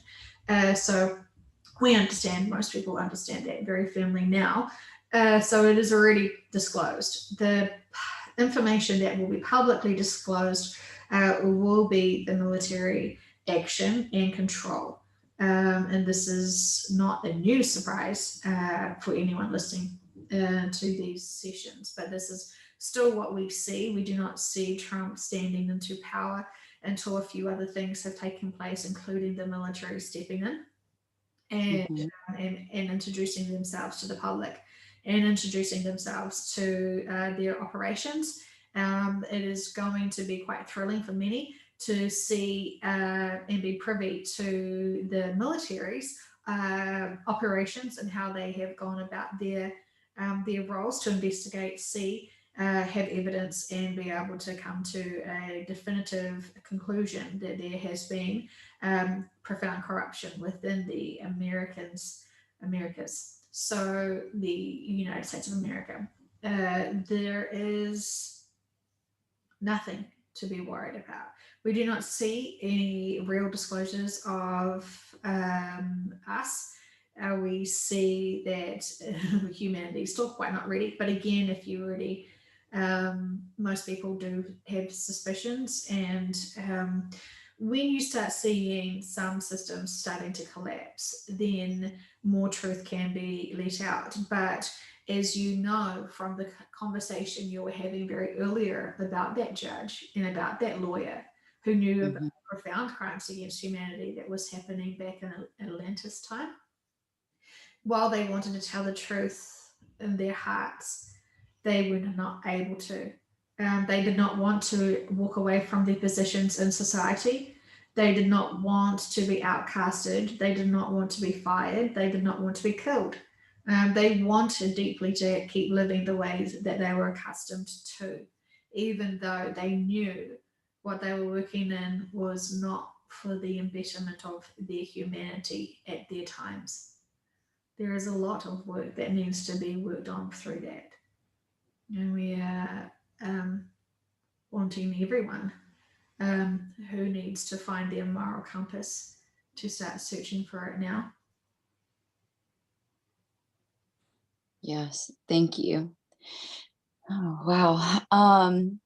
So, okay, will the military announcements, I'm assuming that will be made before the shift? Yes, we need to have everyone aware of how the corruption has been taking place right in front of their noses for the people who are not aware of it. And so it needs to be these disclosures to be able to understand. So we're wanting to buffer. So when people find themselves on the new earth, they will be able to see, oh, right, that was what was happening. This is the purpose of it. But it's still going to be a big leap to get intellectually one to the other. And so you're only going to be shown a few of the bigger draw cards of why humanity has turned sideways. And then you're going to see on New Earth truly the full bigger picture of it. But it is about allowing people to experience being awoken. That is very important. People have to experience their own journey for being awoken. And while there are people who want to shake the SHIT out of people to awake them, you could be sending them back into their man cave. Or we don't want to use gender here, but we just did. But we find that majority of men as too logical and too using their instincts to see the world rather their intuition.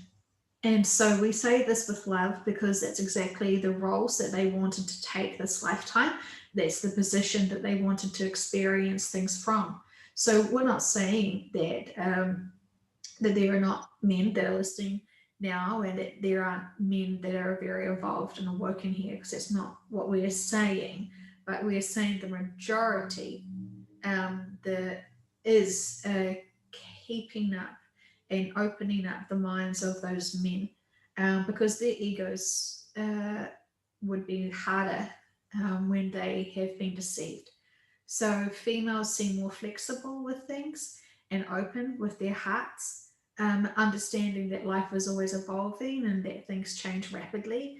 And females seem to be more in tune with that, whereas the males seem to be more steadfast with their routines and rituals, and inflexible with their mindsets.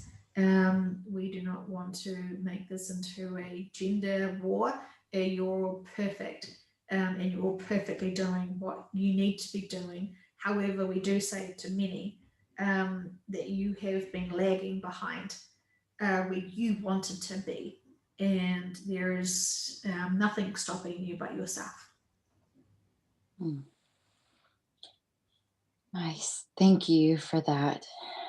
Um, can you tell us anything new about the financial reset? Yes, it's a very hot topic. We do get asked this many times, and it does need to happen to be able to set humanity's belief systems free from financial restrictions. The joy you will feel with having abundance and cleared debt will relieve many. People want to be happy. This is also, we want to say, men. Um, we do not care for people who think that this is a sexist conversation, because it's not. We are merely stating the way you are blueprinted, and so this is how we perceive it. It is the men who are more focused on the money because they are driven to believe they must be good earners for their families. This is driven in by their family. This is driven in by society, and so this is a big driving force. This is their identities. This is their, feels like their 3D purpose to be here.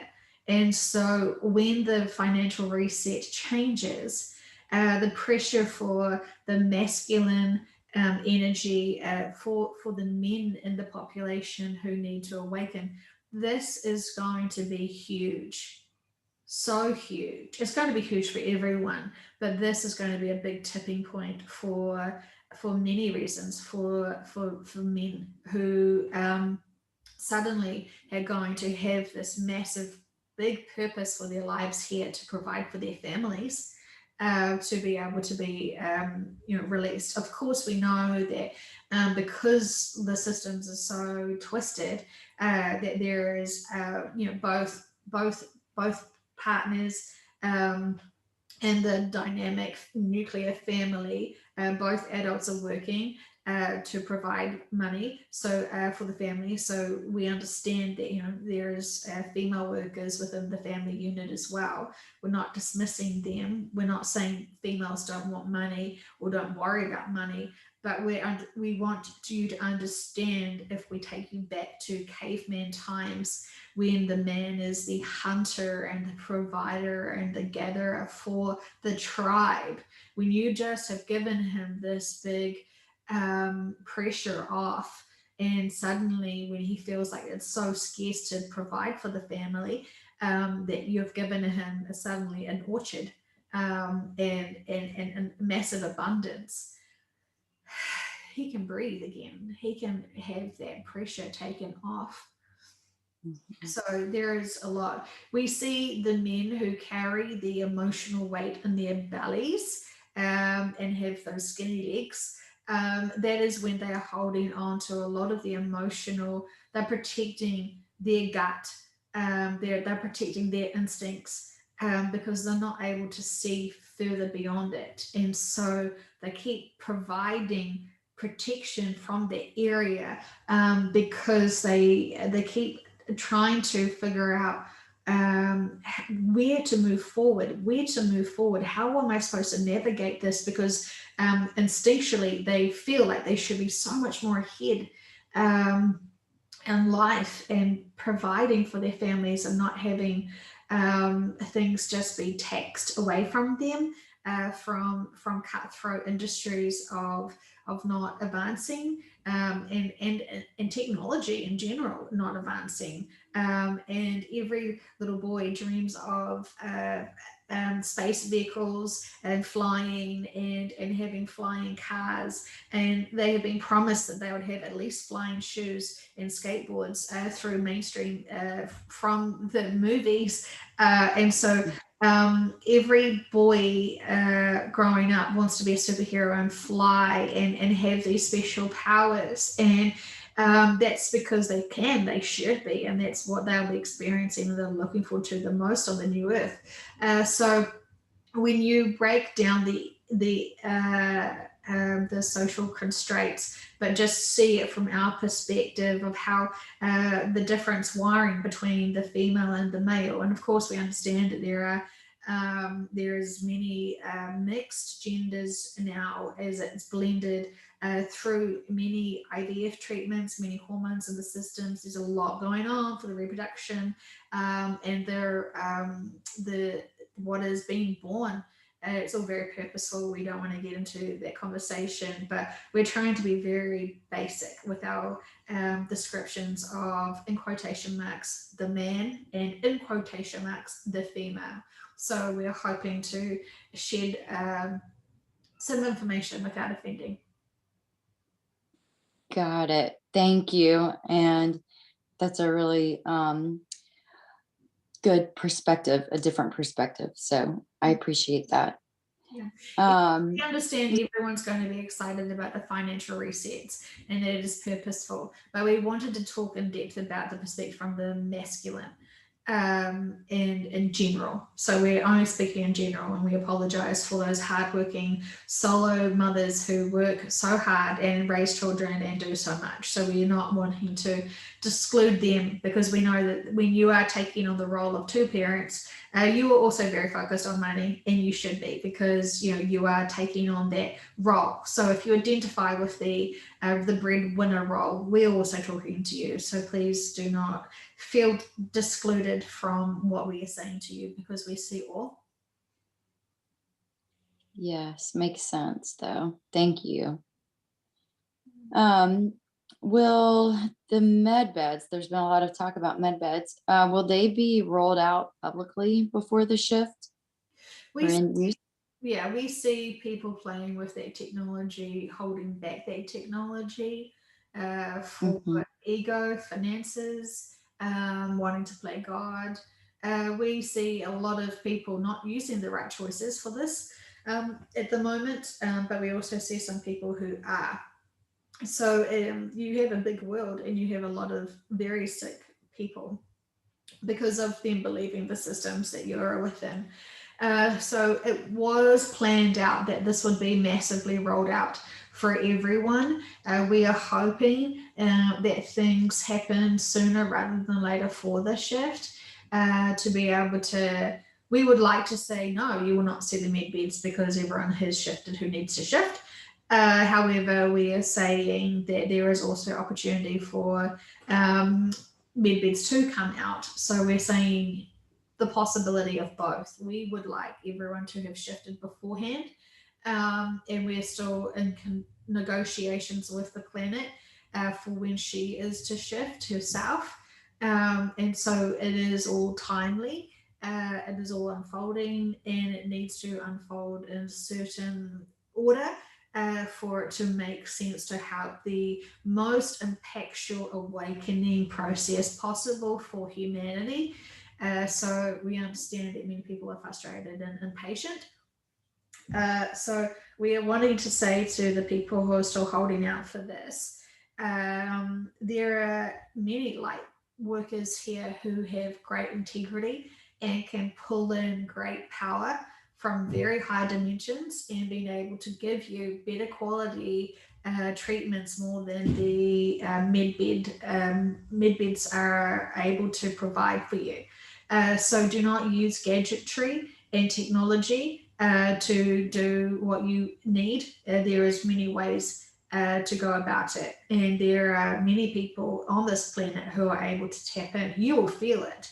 You do not need to just assume it's going to work. You will be, we want to say, your socks will be blown off because it is so powerful, it's undeniable, and you will know you have just been profoundly healed and profoundly given really strong, high dimensional quality energy. The conduit must be pure. The conduit must have a lot of their own blocks and limitations removed.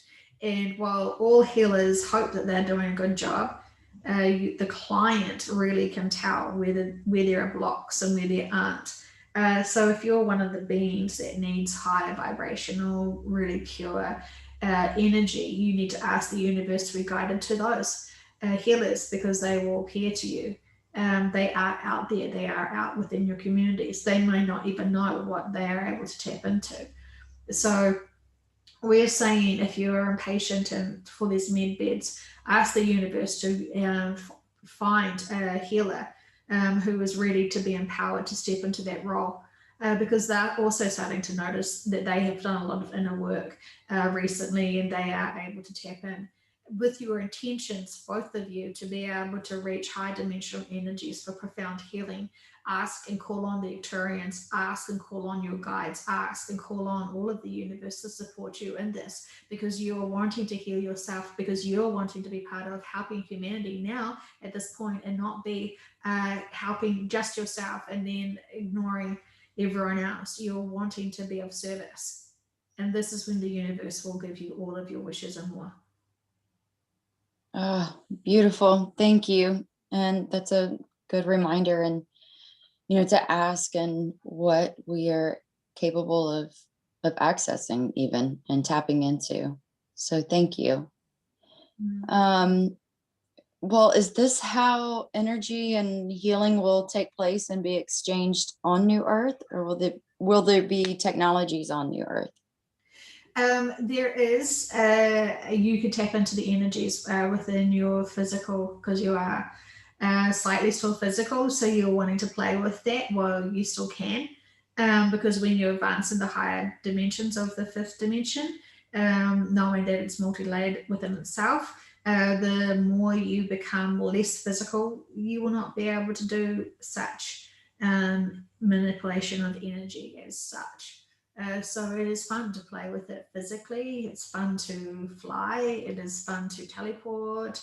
It is fun to do all these sort of things, but you must practice at the basics. And so people will want to learn this stuff. People will be very diligent to do self-healing, self-loving, everything, self-empowering. This is the whole purpose of the fifth dimension on New Earth, is profoundly empowering yourself. So getting rid of your worries of blocking, of not feeling good enough, not feeling loved enough, all of these lower emotions of identities that you have on yourselves can be left here and released here, and that would be fantastic. And it will as well when you get to the New Earth, but it's still a process, it's still a journey. The destination of your growth does not stop at 5D, it simply continues on. You've got a whole nother set of classes to sit and enjoy. And so mastering all of these energies, most of the people here listening to these sessions, when they go to the New Earth, it's because they are specialists in all of these modalities, all of these energies, and they're there to help and be able to reteach and share their wisdom. So it is very exciting. We're sharing more and more of the skill sets that each individual person has within them to be able to help humanity. And we are speaking to the people now who are so gagging to do something different with their lives. They're so searching for a new role. They want to help. They want to help so badly. They just don't know. They can't see it. They can't feel it. They just know they've got a bigger purpose. And we're saying to you, those you are the ones we are just referred to, who are coming in this lifetime right now to help with the shift, to be involved with the shift, to evolve with the shift, and to be able to remember your own natural skill sets that you master so gracefully, and be able to teach the collective.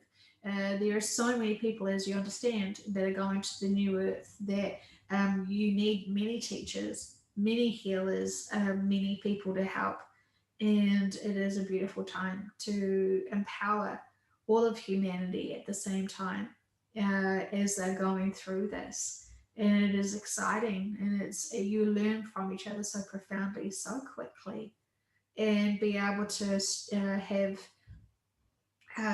strengths and weaknesses that you support each other with, and you will grow together. And this is why we needed more. This is why we invited different species, many different species, to come in and be a part of this play, be a part of this growth and connective and community in the fifth dimension. Because this is what we would consider your golden age, your fun, your reward, your respecting the energy, respecting the powers within, respecting each other profoundly. And when you have so many species being able to do that together and have this as your new foundation for moving forward in your evolution growth, this is so beautiful, because you're encapsulating more unconditional loving energy and vibration, and providing so much joy. It is truly remarkable. Very nice. Thank you. Well, you've brought forth a lot of information and have seemed to answer all of my questions. But I would just like to know, just even looking at this month, is there anything exciting that we could be looking forward to for the month of March that you can tell us? Mm. Yes, March is an exciting time because things are starting to shift quite publicly. We have said before, it just needs to have one crack in the facade of control for everything to come crumbling down. And when it starts crumbling down, it'll be very fast. You're all waiting for it. It still will not be fast enough. And so we're saying that this current month is going to be very exciting. And if it needs to follow on through and keep building that momentum, you're going to find April exhilarating. Ah, nice. Yeah, it's exciting. Exciting times ahead. Thank you. Absolutely. Absolutely. It is exciting. And this is how you should be feeling a celebration. You should not have any heaviness anymore. You just need to be able to relax and enjoy this experience because you have already crossed your marathon. You've already waited and you're waiting for everyone else to finish and release all of their burdens, and be able to do as we have recommended. People are still crossing that finish line of that marathon every second. So there's just more and more and more and more and more people getting to that point of awakening. And so it is very exciting. There is nothing for you to be worried or concerned about. That has all been done and dusted. And it has been done and dusted for a long time. But it is being distracted and controlled and manipulated still with your lockdowns and your media and your everything still. um, Pay no attention to it because it's not going to impact you for very much longer, and in fact it will help fasten you all to get to that point of seeing all these systems collapse when you stop focusing on those systems being so bad, being those naughty people, and being hatred towards that, because that's going to manifest that state still within you and the collective. So just keep getting excited about your exciting future. Keep fantasizing about what you want to be doing on the new earth and how you want to be helping people and yourself, and just dream and fantasize and daydream and do all of the fun things to keep your vibration high. That is your one goal. That is your one duty. And we say this with much love. Thank you. Would it be okay to ask a couple of personal questions? Mm-hmm. Okay.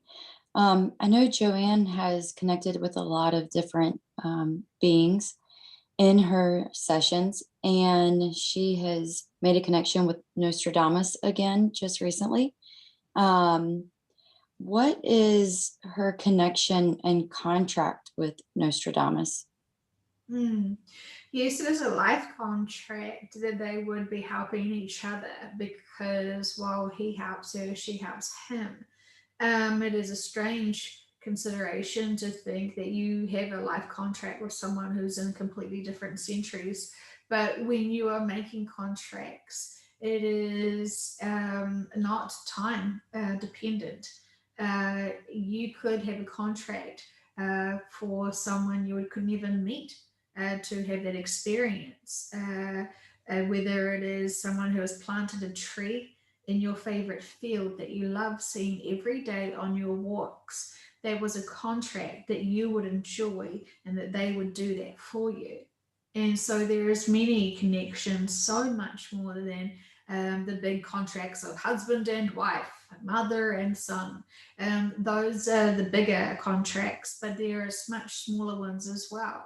So thinking about everything you do, from littering on the street to picking up that litter and putting it in the rubbish, that is a contract that you are doing, but you're just not able to follow through with the connection of the other person. So the people who make clothes and then that gets shipped around the world and then you wear those clothes, that is a contract. If they are feeling very challenged with their life and their restrictions and their poor quality of life, work, and play, and they are putting that stress onto those garments, and then you're wearing those garments, you must be able to love and respect the effort and work and the person who is behind that. Even though they have put negative and lower emotions into that garment, you must be able to release that energy on the garment, and you must send love and appreciation to that person who is creating those garments, knowing full well that they needed to have that life experience. They needed to, and they signed up to have those life's experiences being those garment makers, but you having to give unconditional love to them instead of not considering them, instead of supporting an industry where you feel like, well, this sweatshop slavery. That is, so you're avoiding not wanting to pay for that industry when all of the industries are corrupt anyway. Where do you draw the line? But honoring them for their work and thanking them for providing you with that garment, and all the people in between, is really going to help humanity shift that consciousness. While, as we said, it's all purposeful, they chose those lives for those lessons. Just because it's not your lesson and not your life experience, we can still love and honor all. And when it personally affects us and involves us in our energy field and anything we bring into our homes, to be able to honor and be appreciative of everything, respecting everyone's hard work to provide for us, even if we never experience and have connections to the persons themselves, but knowing that even that garment has a consciousness, not just what the person who is sewing those fabric pieces together, but there's a collective, the conscious collective of the designer, the conscious collective of the person that has been creating the material, whether it is synthetic or whether it is grow and plant fibers. There is so much that's being still produced, and everything goes back to the planet and the consciousness of the planet. And so it's this beautiful cycle that you don't really notice much until you sit and think about it. And so the conscious connection between Joanne and Mr. Nostradamus is one that was contracted. They did agree to be able to help each other out. He is at a point when she connected to him two previous times before. He was feeling very overwhelmed with the information he was getting, and he wanted to quit, and he wanted to start blocking. And he wanted to give up because it was impacting his personal life too much. And Joanne had just overcome that herself. And so he learned from her, and she's learning from him. And so there's a beautiful relationship going on there that is not even obvious to both of them. But you're asking us now. And we're also sending love to the cheeky little lady who also knew that and asked that, because that's not your question. Yes. So, and that's absolutely beautiful, and it makes sense, and it reminds me of the tapestry that that Dolores talked about in the Nostradamus book. I forget which one, but yes, we're wanting to say to people who are wanting more information about your future and from your past, the Nostradamus information is very rich. And you will also get your own interpretations and senses from it all, who has been talked about and what. And while Joanne is interested in listening to him translate more of the quadrants to be able to put it into purpose and perspective from our timeline now, your timeline now,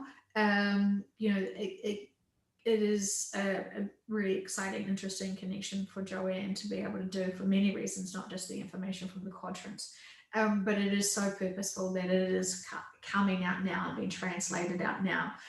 But we feel that people reading those books could still pick up the information themselves. So don't just rely on Joanne and her team to translate the important ones to you. There is many opportunities for you to pick up your own books, and we also endorse our work through Dolores.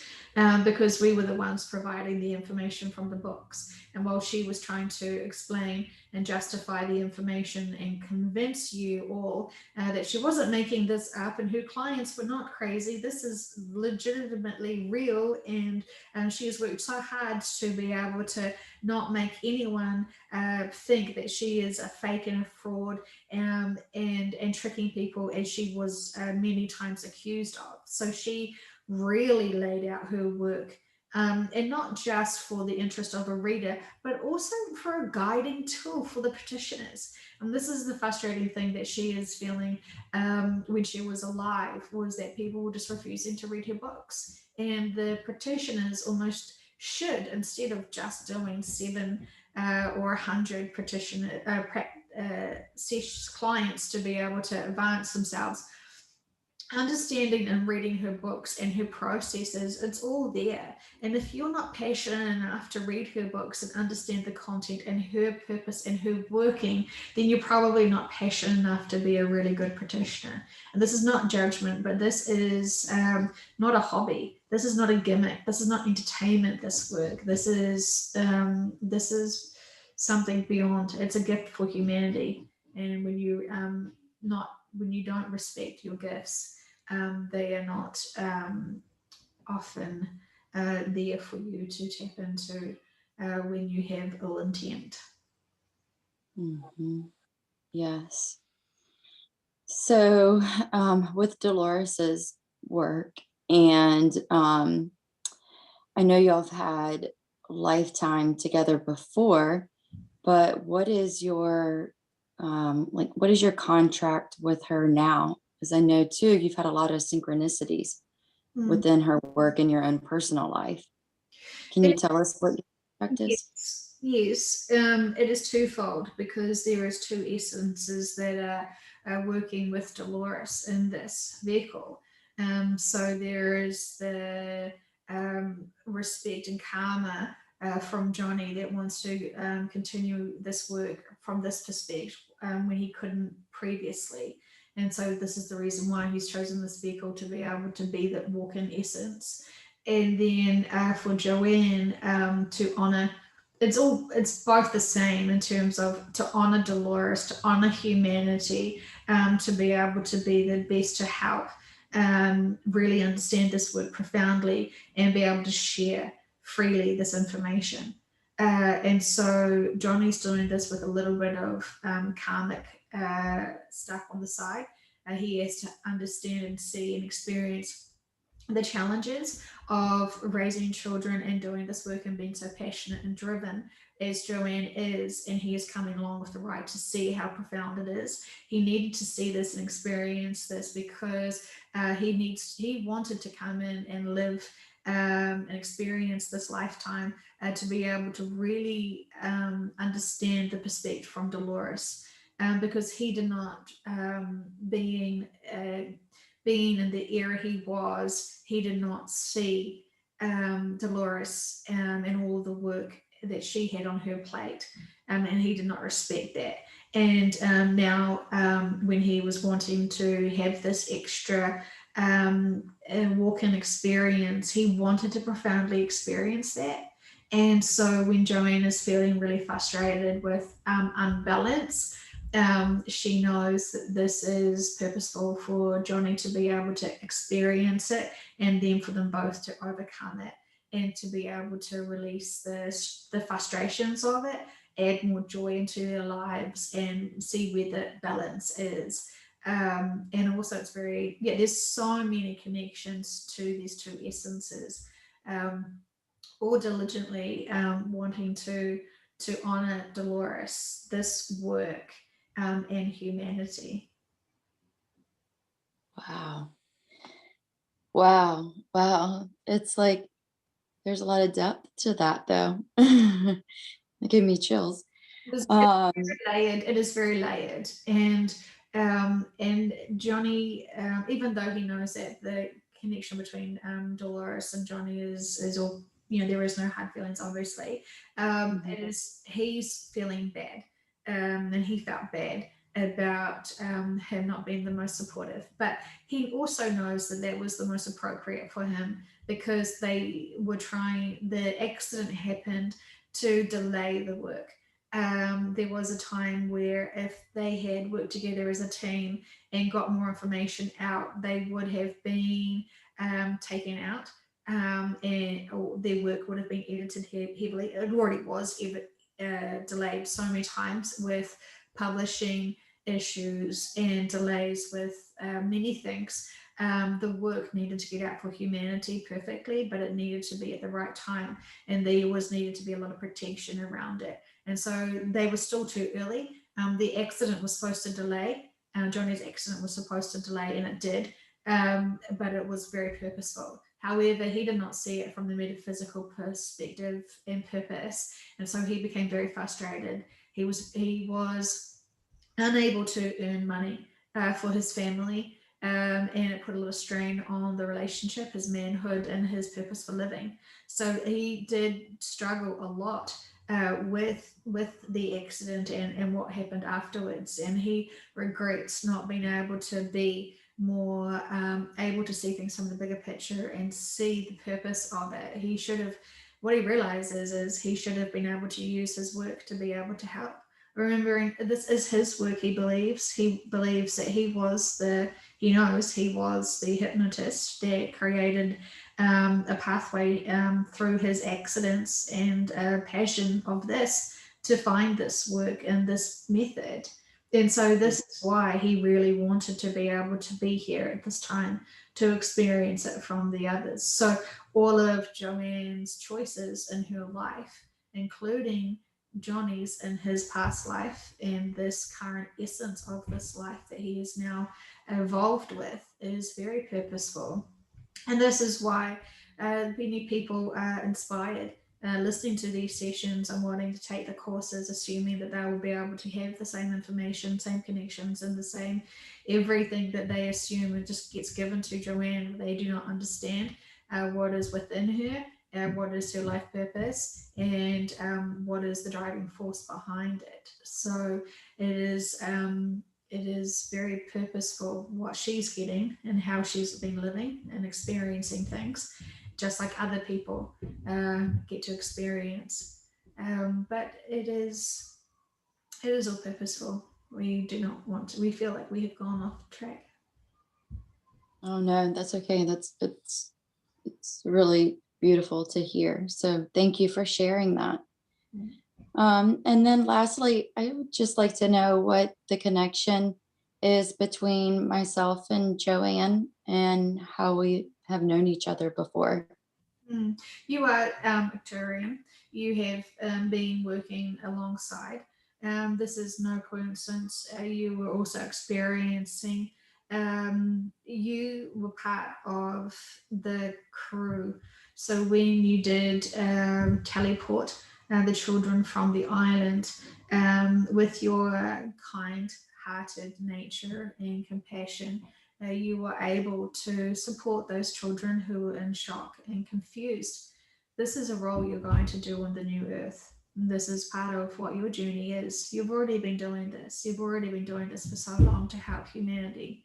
When you're taking them from such a shocking situation where they're confused and you're giving them such grace, your power is so calming and so tranquil, and you can calm the most anxious little child, the most scared oldest adult.